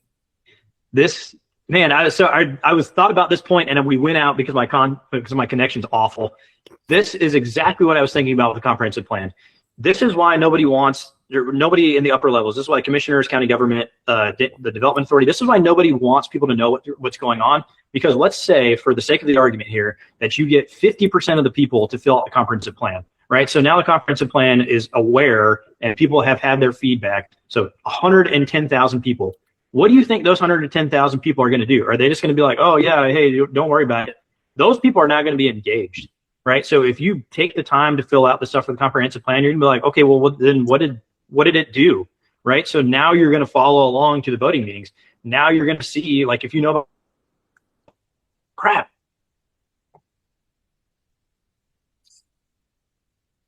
All right, yeah, we're coming back. All right, so if I think Tyler's going to have to hold T-Mobile accountable for his internet service. Make him pay for a Starlink. Yeah. Shoot, I would just get my money back for this month. Okay, we're back. There we go. If we're aware of what's happening in the comprehensive plan, 100,000 people are following along, then when you see a rezoning application, the first thing you see is planning staff recommends approval or denial based on the comprehensive plan. That's the thing I filled out, right? Like, that's the thing that I just did. So now you know how planning staff works, because they're going to take the information that you gave them. They're going to make recommendations for approval or denial. And then you know what the commissioners are doing, because if they go against basically what planning staff says, then you know that they didn't meet the comprehensive plan. So like, there's an awareness now, right? So you got to get people plugged in first. You got to explain the why. You got to get people invested. Then we got to know what the comprehensive plan is, and we got to set the path for the next 20 years. Then we got to get planning staff to make great assessments based on the comprehensive plan. Then we have to keep commissioners accountable to what the comprehensive plan is. So of course the whole thing is broken down, because if you just get involved and invested at the very beginning, you're going to want to see where your investment went. You're going to want to follow that through. So yeah, I mean, that's why I think the least amount of people they get for feedback is what they want, because they don't want anybody to know what they're doing. So, well, and one thing that I think a lot of people lose is you can make changes to the comprehensive plan and UDC, or actually the UDC, without redoing the whole thing. All you got to do is give 3 meetings. If you see something's not working, you can change on the fly. You're not stuck to that for the next 3 years, 7 years, or whatever. Yeah, and Thank you, Steve Gailey. Yeah, and John Gentry talked about this at the first, I think it's quarterly exercise review, I think. So, and that's what we had Wednesday, right? So the county government, the administration and the staff is going to meet once a quarter, and what they do.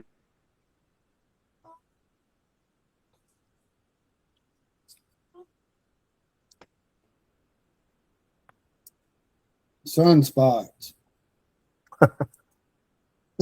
Solar flares. Is that what's causing his outage? Tyler, you cut out right at John Gentry and them have quarterly meetings where they. Yep. So they have quarterly review meetings, and they review if they're on target for the goals that are in the comprehensive plan. And again, that's the same thing that you guys were talking about earlier, right? So you have this idea from administration now where we are going to basically stay on top of all the stuff that we've talked about, right? So are we taking the feedback that we got? And this is going to get into another problem. Steering committee, we don't have to spend time on it if you don't want. But, we're going to have another steering committee, right? And so, this idea of, as long as we have accountability and as long as we know like who's going on to what and where and for what reason, at least then we can somewhat safely assume that the comprehensive plan is somewhat safe. But until that happens, I don't. That's why I don't trust the last one. And that's the actual good part about it is just what you talked about, Chris, which is you don't have to throw the whole thing out. You can actually every 3 years, and like you said, actually, if you wanted to do sooner than that, you can call for meetings. But you can actually modify the thing on the fly as long as you kind of have that control back. Obviously, you got to have 3 commissioners on board with that. But you can actually modify the thing if you know that it's not working, or at least what you just passed is not working. Right. I think Steve said you just got to have 3 meetings to where people can speak about it, and then you can, you can get changes done pretty quickly if you have to. Yeah, and that's what I was going to say. So John Gentry's his view on it wasn't that the character areas and the descriptions were bad. It was what zoning classifications that we were allowing in certain character areas, which is pretty much identical to what my assessment was. It wasn't that it wasn't like North Hall character area was a problem, like where the boundaries were. And really, it wasn't North Hall, it was really more East Hall. So it wasn't really that East Hall boundaries were a problem. It's what the zoning classifications that we were allowing in the East Hall character area. Right. Now, and one thing I want to hit on just before we get into some other stuff is, what with the comprehensive plan, I think the main thing we've got to do is simplify it. It's you shouldn't have a comprehensive plan that's 2 inches thick. I mean, I was looking at it the other day at the debate about a month ago now, and that's just too complicated. You just got to have it simple, and you got to let it be known also that as a commissioner, sometimes you got to vote a certain way because it's in the, you can't, just because you don't agree with it doesn't mean you can't. You got to vote for it to keep, lawsuits from happening. And because if you go against, you can't tell somebody that they can't build if they meet if they check all the boxes.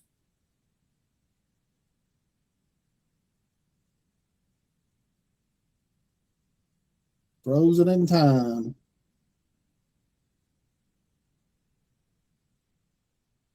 You get that? I mean, pick up, and I don't know if you had anything after that, but the complexity of the comprehensive plan essentially. And when you were talking about that, I was thinking of I don't remember what the original bill was or what year it was, but the 40 acres in a bill from 150 years ago when they were going to settle the West, that bill was like 2 pages long, right? So you had a bill through the government that was it covered thousands of square acres, right? And it was 1.5 pages long or whatever it was. And of course, as we've gone along, lawyers get involved, of course. But the comprehensive plan is so much more complicated. If you go back and read the 2005 one, it has half the pages in it. This one that we have now is the largest comprehensive plan that we've ever had. And part of that, to me, in my opinion, too, is it's what happens when you outsource everything, right? So if you spend $300,000 with TSW, I think is who we had do it. I'm pretty sure it's TSW. But if you spend $300,000 with a planning firm, then they're going to want to show you 300 pages, right? They need somewhat of a justification for that money that you spent. So you're going to get something that probably is way more complicated than it needs to be, just because potentially they're going to be like, well, here's, you spent $300,000. Well, here's the, this fancy comprehensive plan. And it's exactly what you said, which is we've gotten to the point where it's hard. And that's the hardest part of making videos that I do when I was trying to do the Friday stuff pretty regularly, is distilling down complicated things into 3 minutes or 4 minutes. That is so hard to do. It takes so long to kind of create the narrative, chop splice, create the narrative that people have the attention span for. And that's the problem with the comprehensive plan that we have right now, which is that it's so long, it's so complicated. Yeah, if you're nerdy and you like it, I like it, it's cool. I've read the whole thing probably 2 or 3 times. They did a great job with it. But it is too complicated for just the person off the street that isn't into that. If you're not a planner, if you're not really into that, it is way too complicated. There's too much stuff there to discern what's supposed to go where, all the setback stuff, the development code, what's the difference between the Unified Development Code and the Comprehensive Plan? Why are there 2 different things? You get that a lot too. So yeah, I mean, the stuff really is at a level that we've created our own problem because we had to spend money on it. That's my personal opinion. Pretty much. And then why you got stuff in there like Stan hunting them, trying to use the comprehensive plan as their defense? Said, oh, it was in the comprehensive plan. That's what we went by. When state law tells you about the sunshine laws, you can't have these meetings. That should be, none of that should be in there. It should all just be about, zoning and how you do all that stuff. I mean, about what your plans are, not. Wait, so are you saying our old zoning codes were better than our UDC at this point? because our old zoning codes and whatnot were much more simplified, and Well, they were this only like is 3-4 pages long from what I remember. so this is the part where I have this slide in my head, and this is the one from the presentation. There, when you look at the current comprehensive plan, there's a page in there, and it says that they did evaluation of the previous plan, so 2017 to 2024, and they found that like 33% of the time, the decisions from the Board of Commissioners did not meet the comprehensive plan.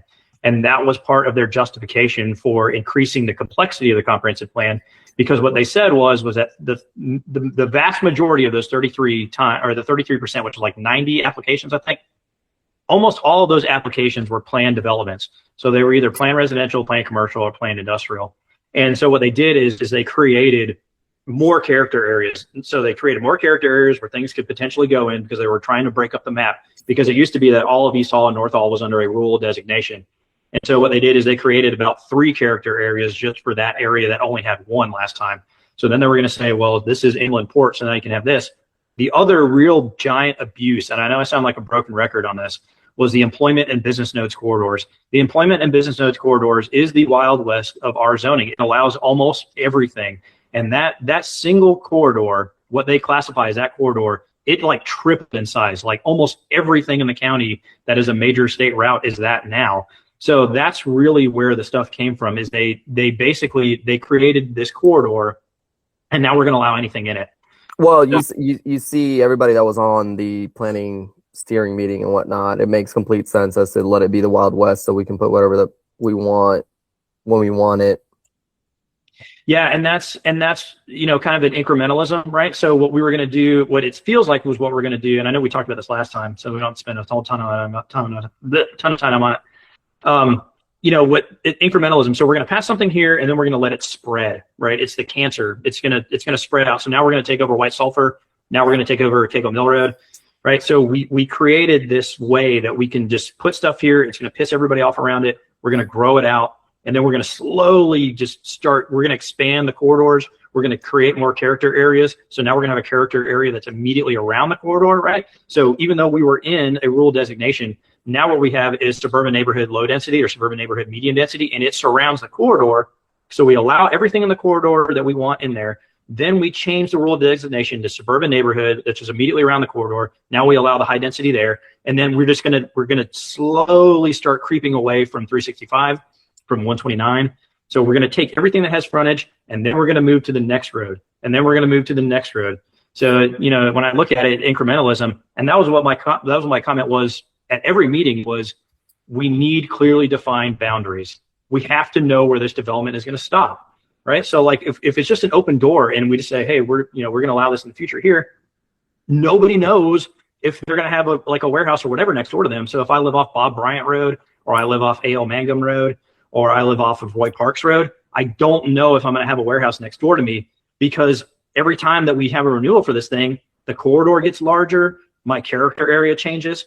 So like that's really what is driving this stuff is, and this is why the comprehensive plan is so important.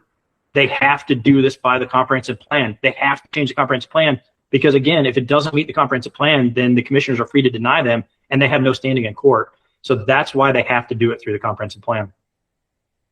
See, and I just had a buddy, he sold his house up in Maryville and moved to Florida, because when they passed that big warehouse for that roofing company and HVAC company next to those neighborhoods about a month ago, 6 weeks ago, he said, enough's enough. He said, that's on my back doorstep. He said, I've got to sell. He said, my wife's been wanting to move to Florida anyway. He had enough in to retire at Fielddale, and he said, we're gone. He said, I got to sell it now when I can get what it's worth out of it. Tyler, the amount of people that you've met door knocking in your district, and I would say specifically White Sulphur, if you've door knocked out there, or Bob Bryant, like the ones that you were just mentioning. How many of those people actually knew about, or and then if they knew about it, understood what they're trying to do with this, with these corridors and comprehensive plan and whatnot? I'm going to assume, just by your expression right now, I would say very little. Yep. So that's something I always say too, right? Which is, when the yellow rezoning sign comes out, it's too late, right? Like, when you get to that point, you almost don't have any choice at that point, right? Like the work, it's the old cliche of a pound or an ounce of prevention is worth a pound of cure, right? And so, you know, when one of the things I always ask is, have you heard of the comprehensive plan, like ever? And I try to put the clarifier on there, like, you haven't heard me, like, don't count me if I've talked about it and you've heard my stuff. Like, a year ago, had you ever heard about it a year ago? Have you ever heard about it when you moved here? Any of that stuff? And of course, the answer is always no. I think right now I'm about, 5 or 7% of the time I get people that have heard of the comprehensive plan before. And I had I think 7 or 8 people that have actually filled out anything for the comprehensive plan from the county side of it. So, that's a perfect point there, which is that almost nobody knows where the development is going to go because it's in a 300-page. Dang it. Okay, good. I thought I'd froze out on you. Nobody knows where the development's going to go because it's hidden in a 300-page comprehensive plan, right? So nobody reads the comprehensive plan because it's way more complicated than it needs to be. So nobody knows where it's going to go. The county doesn't put this stuff out there. In fact, we've had this several times. Mike Lewis is one off of Cagle Road. And he's like, if I knew what the comprehensive plan was before I bought my house, I would not have bought this house. And it's maybe, and I'm sure real estate agents maybe don't want you to know that because they're not going to sell the house. But maybe that should come with, if you're going to buy anything in Hall County, here's a copy of our comprehensive plan map. If you don't want a warehouse next door to you, don't buy a house on White Sulphur Road. Don't buy a house on Cagle Mill Road. Don't buy a house on Cagle Road. Don't buy a house off 129. Don't buy a house in these places because the comprehensive plan right now says they don't even want you to live there. They say at some point it needs to be a commercial warehouse, or it needs to be a cold storage place, or it needs to be a Cargill or whatever. Well, and that's the issue is when they updated the new plan, even though the intention was for the sewer and the corridor up 365 to be residential on the other side of the tracks, commercial on the interstate side of the tracks, that was never put in writing anywhere. The commission just said, well, they'll abide by it. Well, it's obvious they're not. And that's where we run into this mess out through there. Yeah, and that's unfortunately another point of that too, right? So even the best laid plans are subject to change. And so if you have a great commission and they lay out a great plan, if all of those people are gone, there's no guarantee that the commissioners in the future are going to hold to that. So yeah, that's another problem of the process, right? It's not a flaw, it's a feature. Yeah, no, so you got 1,200 homes going in up at Lula now, and that's not what it was made for. And eventually, and that's why Lula, and I've heard a lot of people mention, I sent you up there to see my buddy Dave up there in Lula at his store. And he was telling me a few months ago that, if they don't get spliced, which I don't see it ever running out, they're going to end up having to probably implement property taxes in the town of Lula to keep up because of all the growth and all the homes and stuff, because their city infrastructure can't handle it. And that's the last thing they want. But that's what the county wants, because that's more reason for them to pass SPLOST. Yeah, and the city model falls apart if you don't have SPLOST, right? So if you don't have SPLOST, essentially the cities don't really have any money. So then they're going to have to figure out what they're going to do if that's, like you said, creating a property tax, having that kind of thing. So the cities are entirely dependent on SPLOST. So yeah, you're going to have serious problems if you don't have that, if you don't renew it. And I would really like to see, this is just wishful thinking. I would love to see the cities separated from SPLOST, have their own kind of thing. We could spend an hour on SPLOST, the problem with it, but it would be nice to disassociate that, because I don't think anybody really has a problem with cities. I think the problem that I have with it is the accountability for the money being spent. And it goes back to what I said before. If you have a dollar amount that at the end of the thing, you're gonna get waste, because you're just gonna get at the end of it. The last 10 or 15% or 20% is gonna be stuff that you're just making up because you need to spend it. But yeah, Lula's got its own problems. They're going to double their city size just about from just the developments they passed. If you look at 52, 2 miles north or south of 52, they're almost doubling the town just right in those 4 miles. It's like you have so many units that have passed right in there. And that's kind of the scary thing. If you're sitting on the city council in Lula, You better get into some neighborhoods and start door knocking, because it's going to turn into like Flowery Branch with a reunion, right? Like all of a sudden, all of your city councils out of one neighborhood, and they're going to control everything because that's where all the votes are. So it's like, if you pass that kind of stuff, you better be very careful about what you're doing there, because you can end up in a situation where all of a sudden you're going to have wrested control away from, and they have districts or whatever, so they're going to try to clamp down on some of that. But they're going to have so many people in there, they're going to have to create districts just for those neighborhoods. So. Right. Has the city of Lula ever thought about just not existing as far as like the government goes? Like, hey, we don't need a government. Let's. You ever talk to the people in Lula? That ain't happening. Okay. No, it's nothing against them. They're very proud of their heritage and what they have up there. And yeah, well, I mean that's totally fine. I'm just saying, as true Republicans, if you are one, a government shouldn't exist. The government doesn't have a right to exist. So therefore, I would always almost think like, hey, let's just dissolve our government at this point if we can't afford it. Yeah, that would be, as Chris mentioned, I think you would be running, paddling upstream, running uphill. There's definitely some ingrained parts of that, and the downside, of course, is you lose kind of that sense of community. But then, of course, the caveat to that is it worth the money that you're taking for the sense of community? You could potentially still have that. Do you need to take? But I don't think a city government defines your community, though. You know what I mean? So like if your community's identity is tied to your government, then you don't necessarily have a community. You have a government.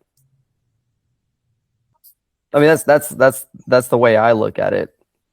Right. Yeah. Hey. So yeah. So I missed the last part of it, but yeah.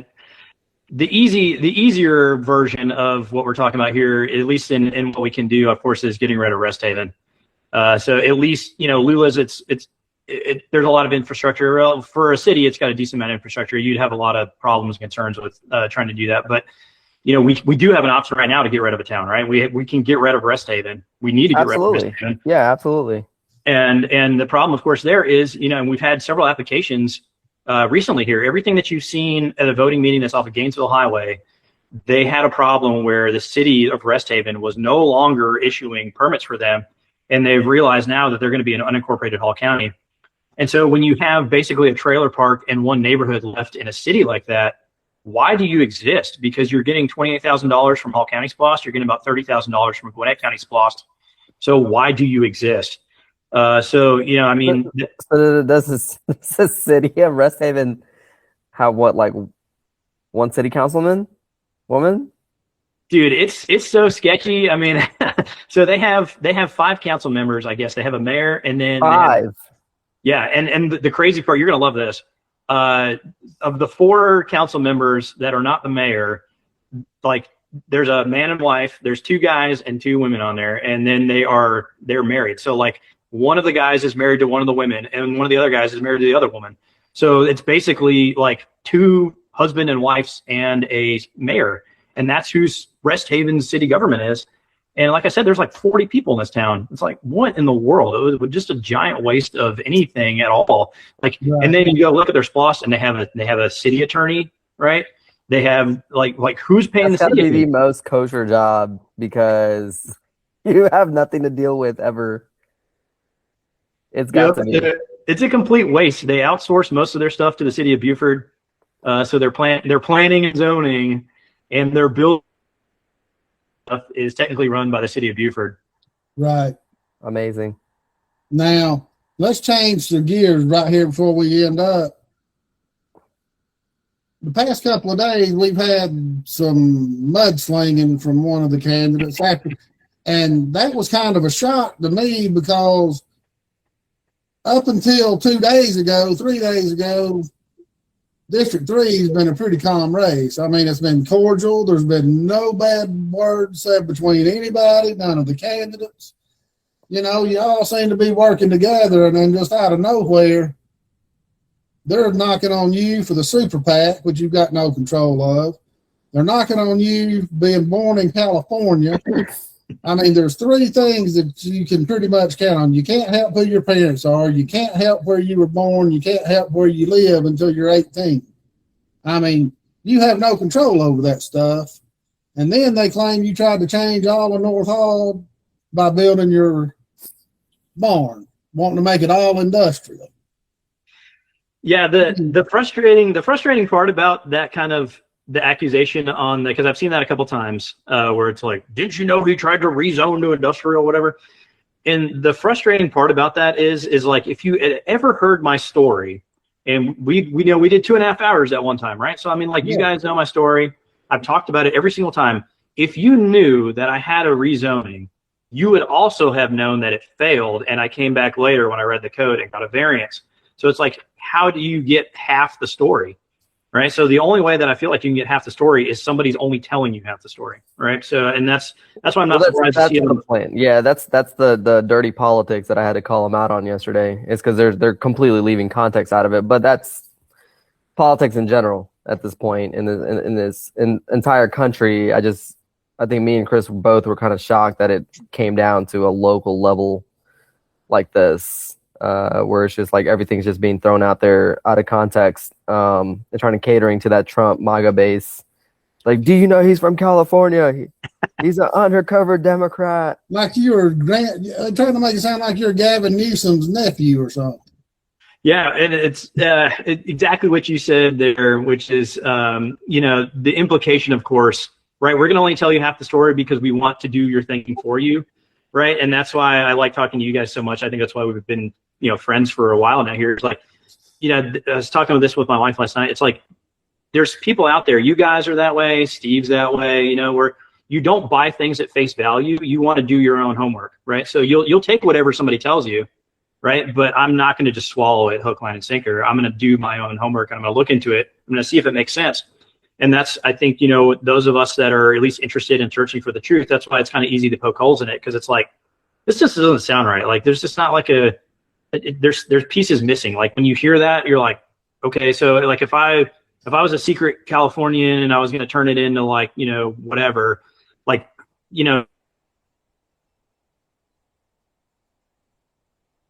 Row. Nothing lines up. So like, I wouldn't need to care about any other stuff. Like, I wouldn't care about the comprehensive plan. I wouldn't care about the development code. I wouldn't care about any of this stuff. In fact, if I was the secret, if I'm the Manchurian candidate, then I don't want you to know what's going on. Like, I wouldn't tell you any of this stuff, like, so like that part doesn't make sense if you're going to view it as I'm going to destroy North Hall into California. I wouldn't be telling you how we're manipulating the comprehensive plan. I wouldn't be telling you all this other stuff. Like, I don't think that at all. That's why I even got into this position where I'm at now. That's why I'm even running. Exactly. Well, it's that the more you look into it, Shannon's the one that's doing what he's accusing you of.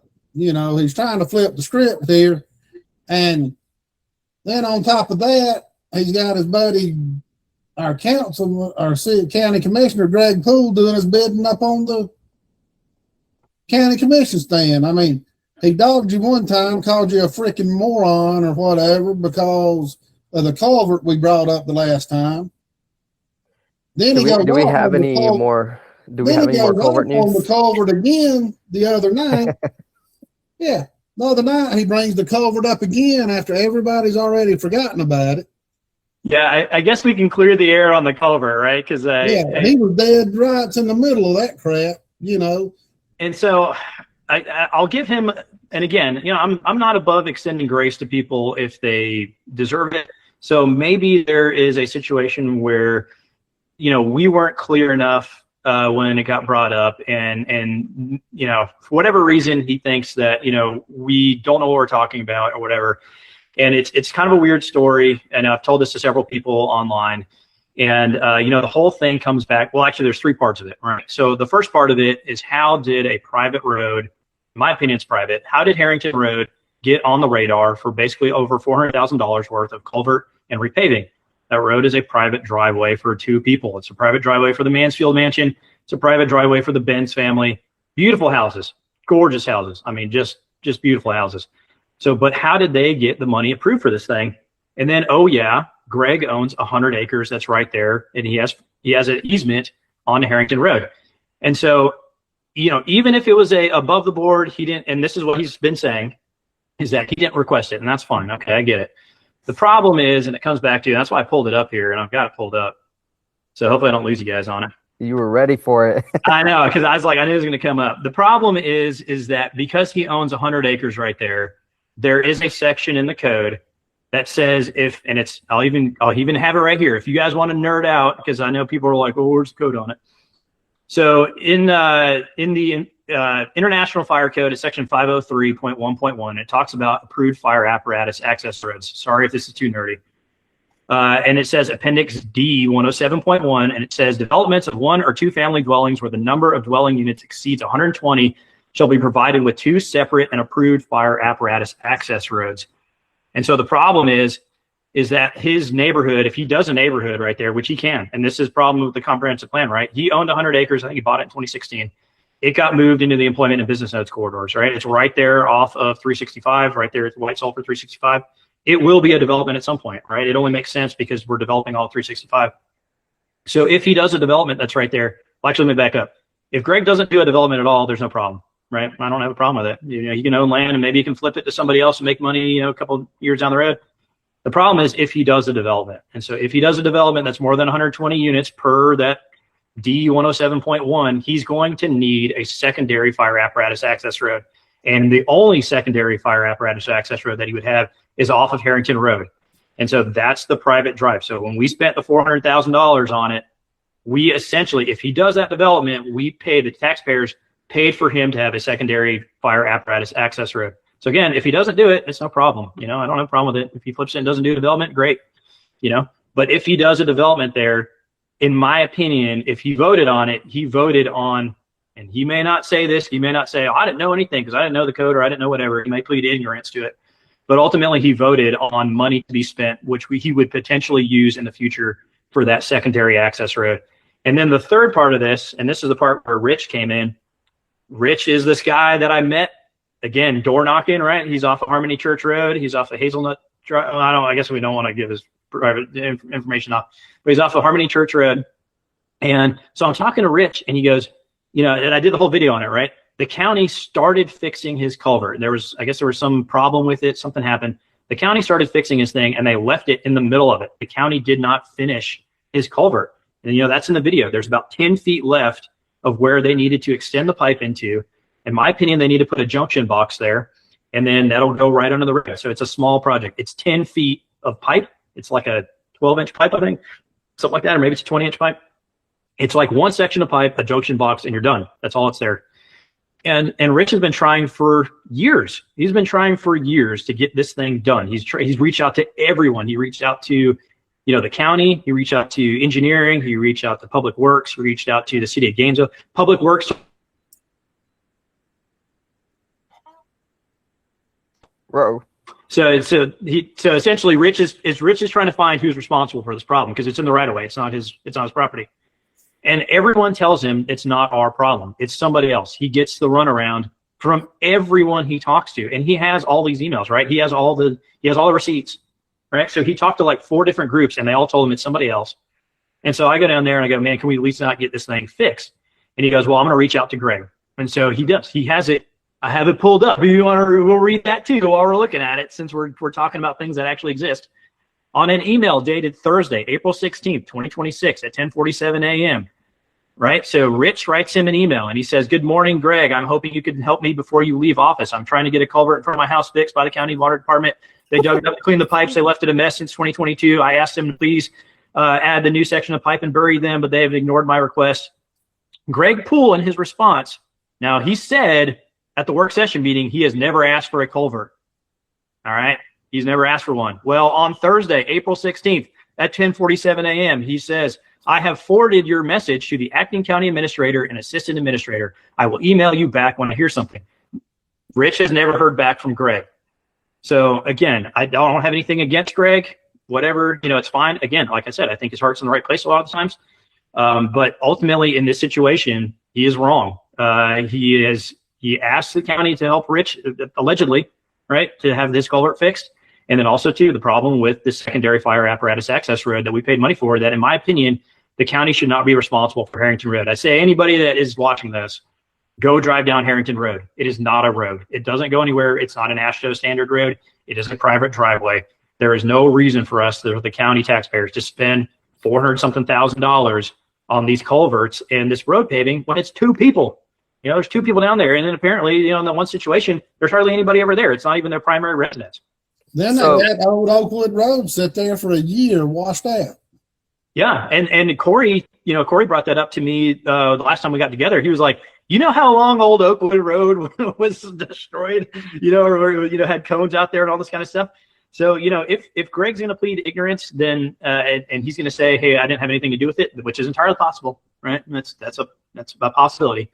Then if you're going to say that, and that's going to be true, then we need a better process by which we evaluate problem areas and our ability to fix them. Because in my opinion, if we're going to fix culverts, if we're going to spend $400,000 for two people on culverts and a road paving, then we dang sure better spend $50,000 and fix a culvert for an entire cul-de-sac. There's 5 houses down there where Rich is at, where every time that thing clogs up, it floods the whole cul-de-sac. I mean, there's a guy's house. Luckily, he's just above the water level because he's got kind of a brick, but he's had water in his crawl space before. It floods. Well, they just said the other day that we got to approve this for emergencies.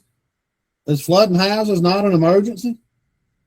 And if you want to nerd out on there too, the same section, the 503 section where it talks about fire apparatus access roads, they have to be all weather.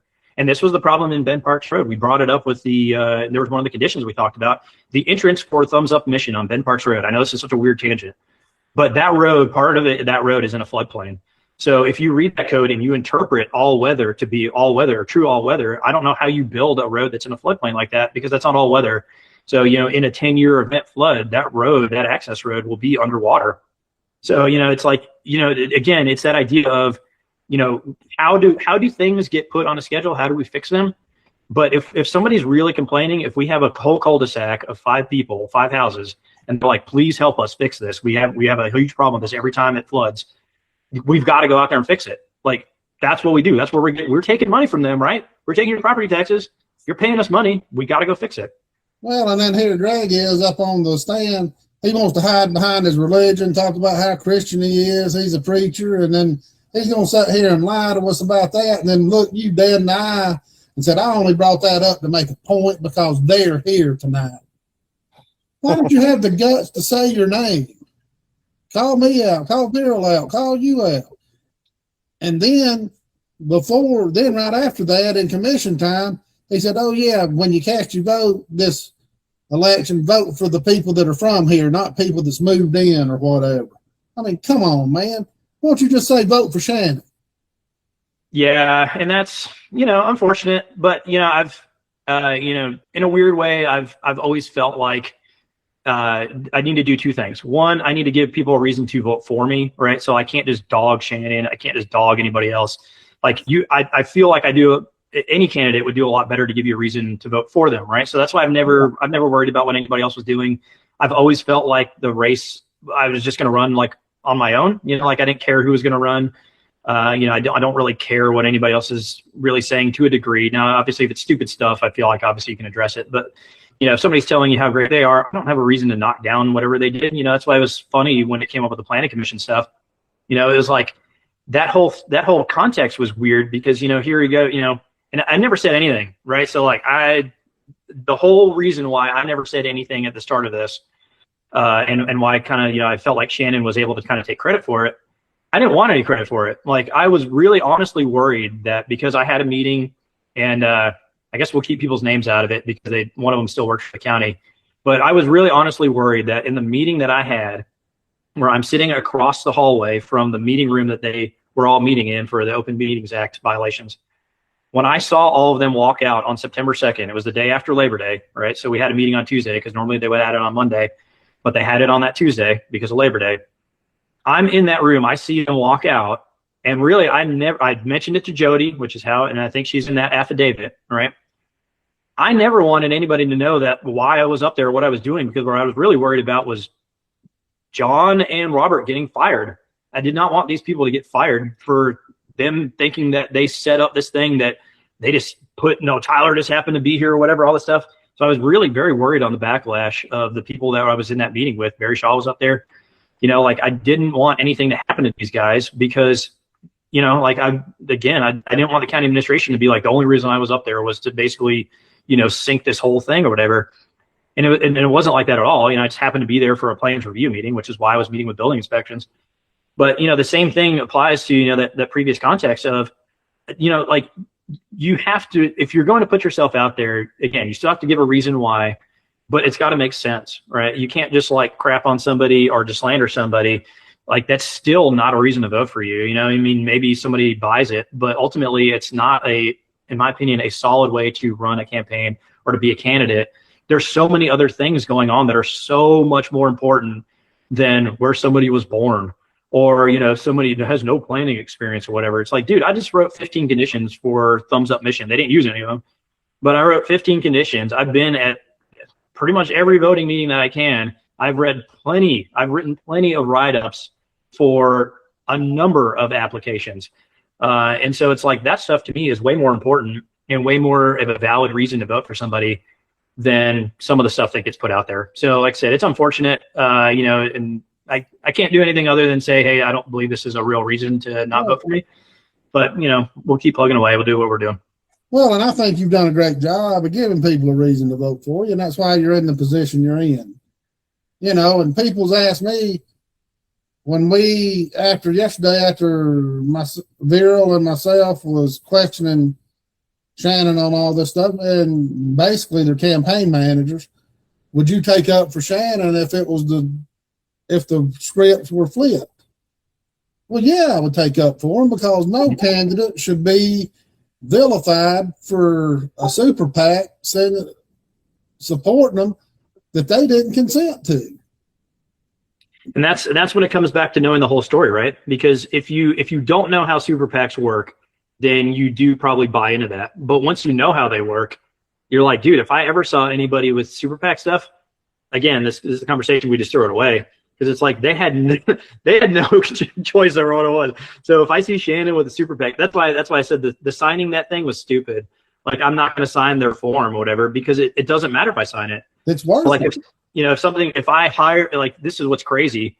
I guess a candidate couldn't hire, but if I had some friends, right, that like wanted to hire a super PAC and then they were going to put money behind Shannon and then I was going to use that to slander Shannon with it. It's like, dude, like that's why it doesn't matter because they can literally say anything they want about you and they don't have to run it by you and they don't even want to talk to you. So it's like you can't trust what this stuff is going to be, and you certainly can't sign something and says, well, I'm not going to take their money. A, you didn't take their money, but B, you don't have any control.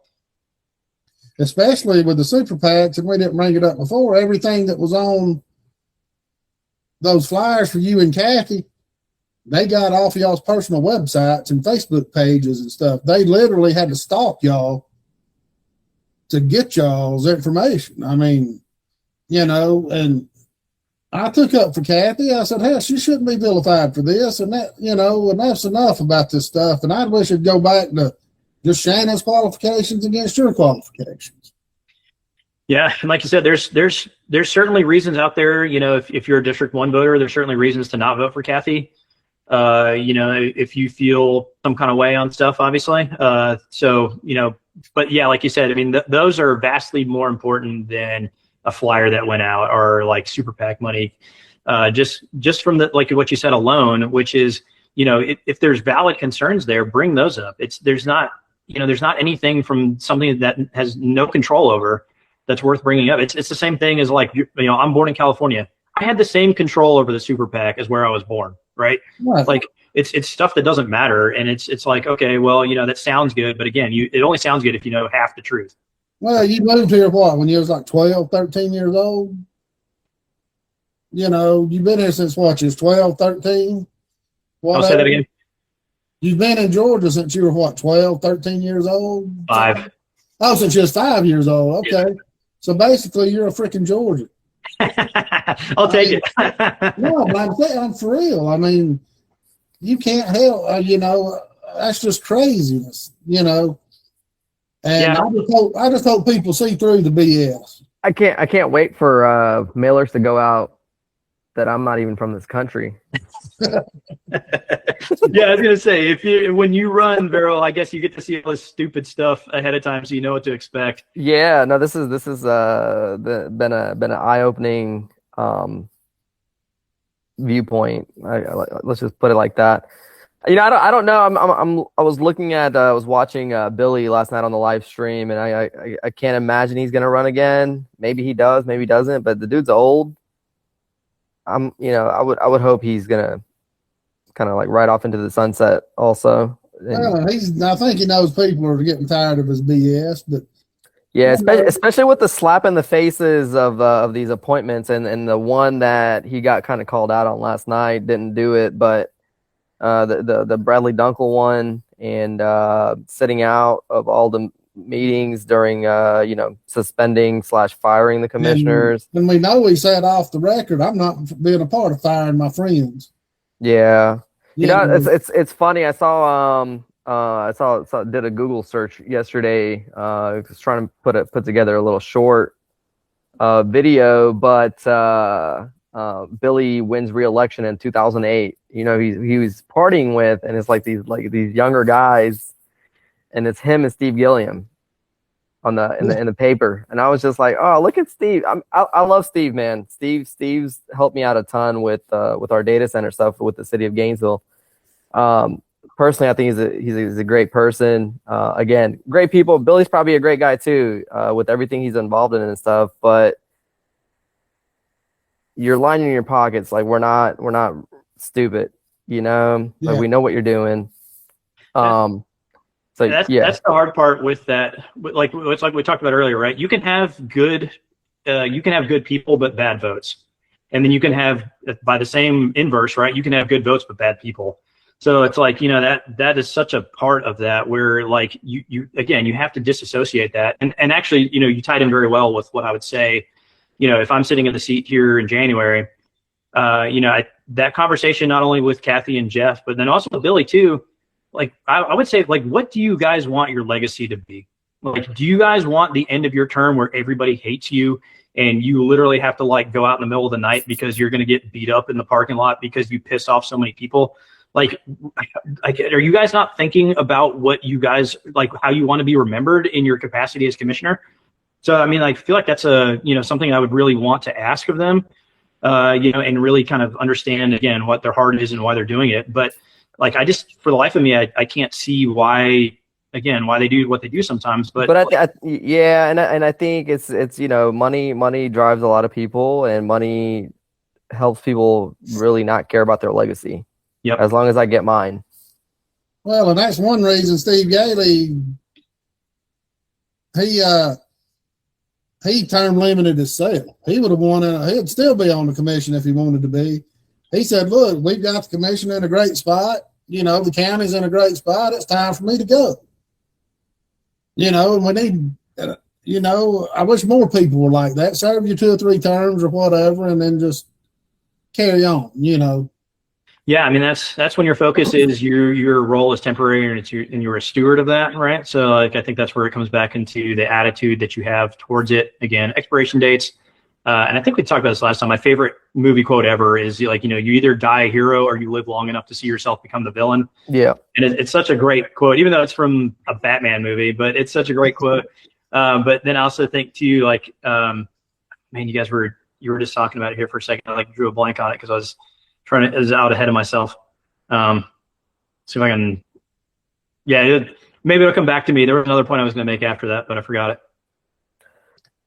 I wanted to ask you. So you read through some of the revisions and whatnot that are on this UDC right now. Me and you talked about it a little bit, but the whole data center thing. Did you get any update on that from them as far as like, hey, is the minimum requirement going to be 20,000 square feet?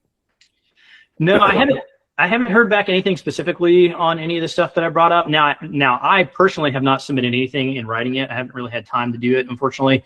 I've read through all the ordinances, and then I've had 2 people reach out to me and send me their copy of an ordinance just to look it over. So I'm like, okay, so I've spent a lot of time specifically in the data center one. And that I do wholeheartedly agree that we need a small version of that. The argument against data centers is that they are always, kind of resource hogs.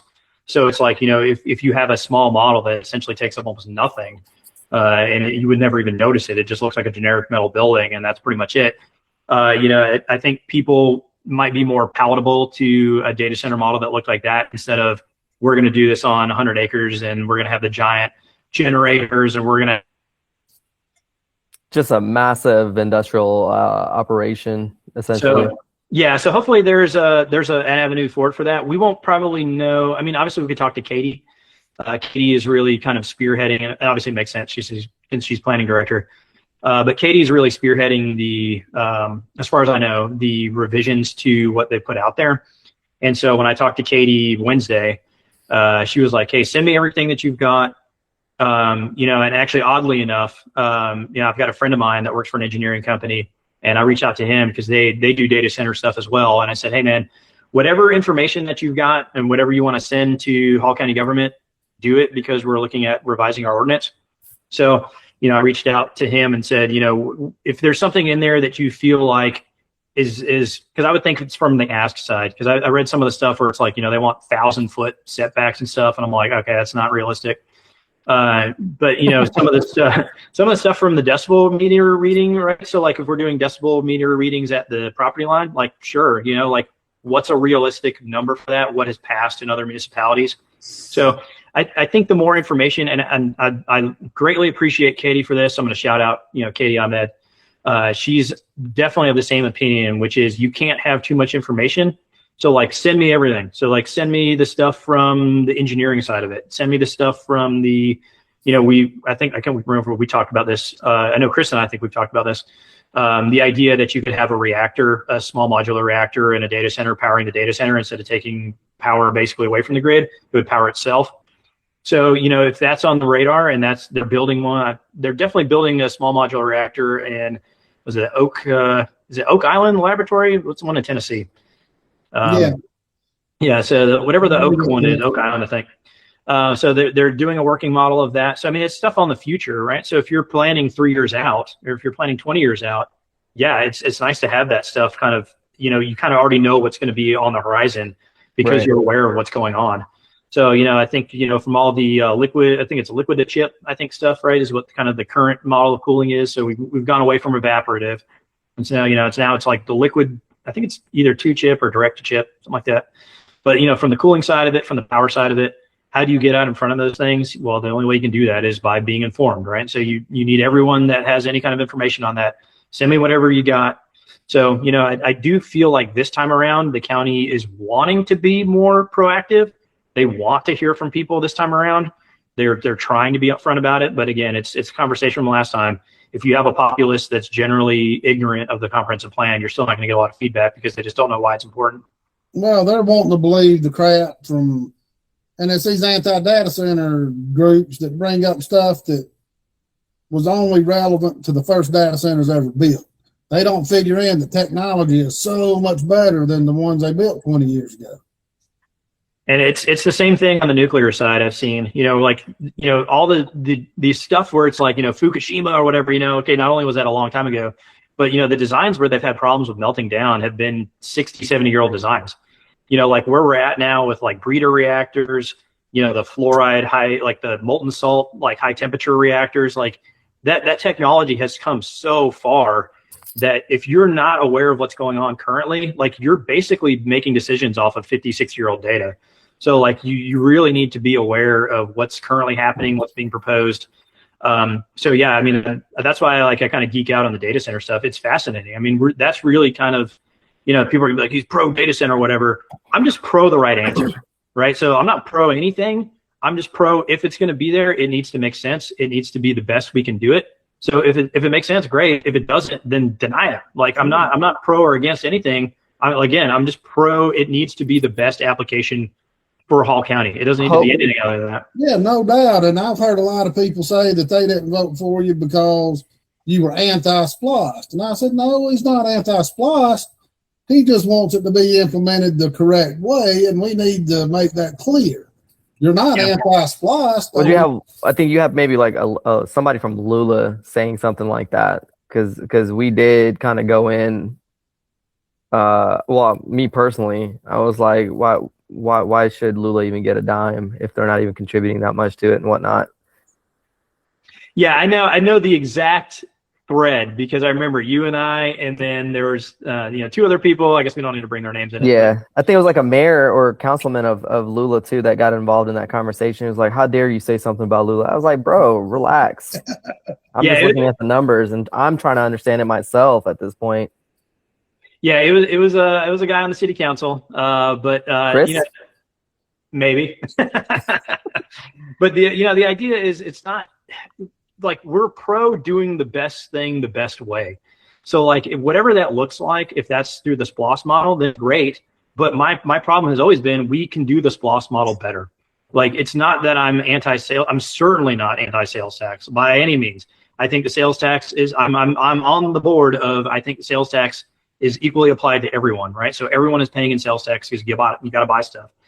So like I think sales tax is a great model for things. Is it the answer for everything? Maybe not, but it's a great model for most things. But the end result of that is we need to do anything that we do. We have to do it the best of our ability. So we have to look at the SPLOS model. Can we do it better? Can we be more like communicative on all the things we're doing? Can we get more feedback? Absolutely. Can we go away from a model where we know the end number and then that way we have the 15 or 20% that's just trash at the end of this thing? Hopefully we can, right? So like it's not anti anything really. It's we need to evaluate everything that we're doing and we need to ask the question of can we do it better than how we're currently doing it? Yeah. Well, before we wrap up here, is there anything specifically you want that we hadn't touched on that you want to get out there? I don't think so. I mean, I just, I hope that I hope through, your guys' efforts, through the other groups that are out there, on social media and all that stuff, that we can at least get some decent feedback. Like I said, hopefully, my goal in doing any of this stuff, not only is it to present my side of it, but I hope that through the engagement, through North Georgia Advocate and, like I said, any of the other groups that are online, that we continually raise the bar for not only accountability, which Oh no, closing statements. Yeah, that we increase the engagement, that we're trying to, again, we're trying to make government better, right? Like if government's a necessary evil, and I do agree with you, Daryl. I want the smallest government that can do the job generally, right? So like, if whatever services you have to have, whatever smallest government is that's capable of doing that is generally the best answer. And so it's like, if it's a necessary evil and you're going to take property taxes or you're going to take sales taxes, we need the accountability. We need them to be as efficient as possible. We need that oversight. And the only way that it happens is through, in my opinion right now, through kind of the social media lens. So, you guys, I don't really have anything. I just, always very appreciative. I always thank you guys for any of the time that you allow me to speak. And I, like I said, I'm very appreciative of all the work that you guys do, the work that you guys continue to do. I mean, hopefully, I've kind of thought about this too. I don't know if you guys want to, but there's a couple people, and this is maybe not necessarily a topic for this time. It can always be something off air. But, if you guys want to interview some state level people, I do know a couple of those. And so, they would love to have this context, so, I wish the best for you guys. I hope it only grows. And, I think that we.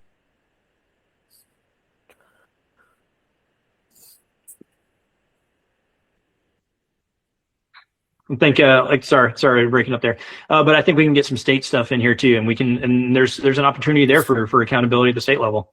Yeah, I'm all for state people. I'm anybody that affects us locally, I'm all for it. Yep. If anybody you want on, just let them know and hook it up. We'll do our best to make it happen. Daryl, You got anything else? No, man. I just want to say congrats on getting this far, at least being in the runoff, spending under $2,500. That speaks a lot of volume. I think somebody like me that's aspiring potentially to make a run in a couple of years. It just kind of shows me that I don't have to spend money. The work and just going out there and meeting people and just like you. Hey, this is what I stand for. I'd love to have your vote kind of deal. You know what I mean? Like, I think this country has gone into a shithole with the with politics as a whole and just running smear campaigns, and that's like the only way you can win, or that's the only way you can run a campaign, is just kind of stupid in my opinion. So I don't even vote when it comes to our governor race and state level races and whatnot, because there's I'm tired of having to choose between the lesser of two evils. So kind of why I stayed away from the District 1 endorsement. I know Chris endorsed Mark, Steven endorsed Mark and whatnot, but to me it's still like you're still running smear campaigns and just talking shit about the other person instead of actually talking about the fact that, hey, this is why you should vote for me. So kudos to you for running a clean campaign, not talking or smearing the other person. Yeah. Yeah. So like kudos to you, man. I hope you win the runoff. I wish I was getting paid to support you, because I'm doing a lot of supporting on social media. But I'm happy to do it. Just out of the fact that, hey, I can get behind you and Susan too. Let me not leave Susan out. People like you that are running with low budget campaigns and you're standing up for the right things. I can get behind, like, the whatever I can do to help. And if I don't have to give money to you, but I can put a little bit of time behind your campaign a little bit and just at least defend you when it comes. And I'm happy to do it, just so you know. We lost him. Yeah. Oh, hey, what I was going to say though too is, like, I think honestly that's why, like I said before, I didn't know what I was going to spend money on, because honestly I feel like people in defense of somebody that they like agree with or are wanting to see in there is worth more than money. Like, I honestly feel like a defense on, if it's Facebook or whatever social media, like that, you couldn't pay that. Like that is something that no amount of money is going to get you, where you have people that actually believe in what you're trying to do. And so that's why I was like, I didn't really felt like I needed any money or was going to spend anything on it, because it was like my campaign is just the message.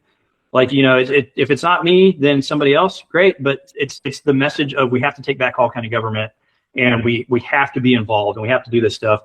And I was thinking too, when we had a group text message. So it was me, Shiv, John Batchelor, Corey, Susan, myself. And I'll put this little piece out there.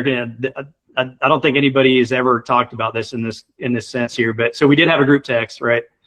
And I think you guys had all of us, I think, actually, right? So the five of us, I'm pretty sure you guys had, yeah. And so one of the last texts that I had in there, because this was post election day, and of course, Shiv and John and Corey didn't make it, and obviously there was a lot of like, hey, thank you guys for everything that you've done, a lot of that stuff. And what I wrote back to all of them was, I was like, I looked at all of us the same way. And I was asked very early on who my target market was. And I thought that at one point I was like, okay, I think it's this. But ultimately what I figured out was my target market was anybody that was informed. Like, if you wanted to know what was going on and you wanted to like actually understand how it works, like, that was my target market. That was the people that I identified with and talked to. And I told all them the same thing. I was like, dude, John, for sure. I mean, John had such a better race than Inez. John, Corey, I felt like Corey's the best candidate. Susan's the best candidate. I think Shiv, his heart was in the right place. He had an uphill battle, obviously, with an incumbent. But I was like, I think of all of you guys in the same context, which is all of our target markets, the five of us, were just the people that wanted to be informed. It was the people that wanted to know why things were messed up. They'd seen problems. They knew what was going on, but it was the why. Why is this messed up? Why is this happening? Why are we continuing to see these problems? And so, that's why, again, to you, Vero, when you run, we have to have people that want to do the right thing. And you talked about the lesser of two evils. Well, the only time you get the lesser two of evils is that you have evil people running, right? If you don't have somebody that's good and wants to do the right thing and we're running, you never have an option for that. Right. You have to have people that are going to step up, because most people don't want to run. They're like, oh, I don't have the time, or, they're going to like slander me or whatever. It's like, well, if you don't have anybody running that's worth voting for, you're going to get left with trash. So, you have to have people that are willing to step up and do it. Right. And we appreciate everything you've been doing, and that's why we stick behind you. You're genuine. You try to be truthful and upfront with everybody, and you come across as you're caring. I mean, and it shows in everything that you do. I mean, and you put in a lot of work, and I hope it pays off on the 16th. We really do. We need somebody like you on the council, on the commission. Well, I'm gonna go to the beach like Steve if I win. Steve's like always. He's like, I'm gonna go on vacation. I'm like, yeah, that sounds like a great plan, honestly, because this campaigning stuff is it's all day, every day. Yeah, you need I'm, like, I'm ready for a vacation at this point. Yep, no doubt. Well, we appreciate everything, Tyler. And if anytime you want to come back on, you're more than welcome. And hopefully we'll have you on right after the 16th, and we'll be celebrating a victory. There you go. Yeah, absolutely. Anytime. All right. Well, thank y'all for listening, and we will have this out in a little bit, and we'll have another show next week. All right. Thanks, Tyler and Bill.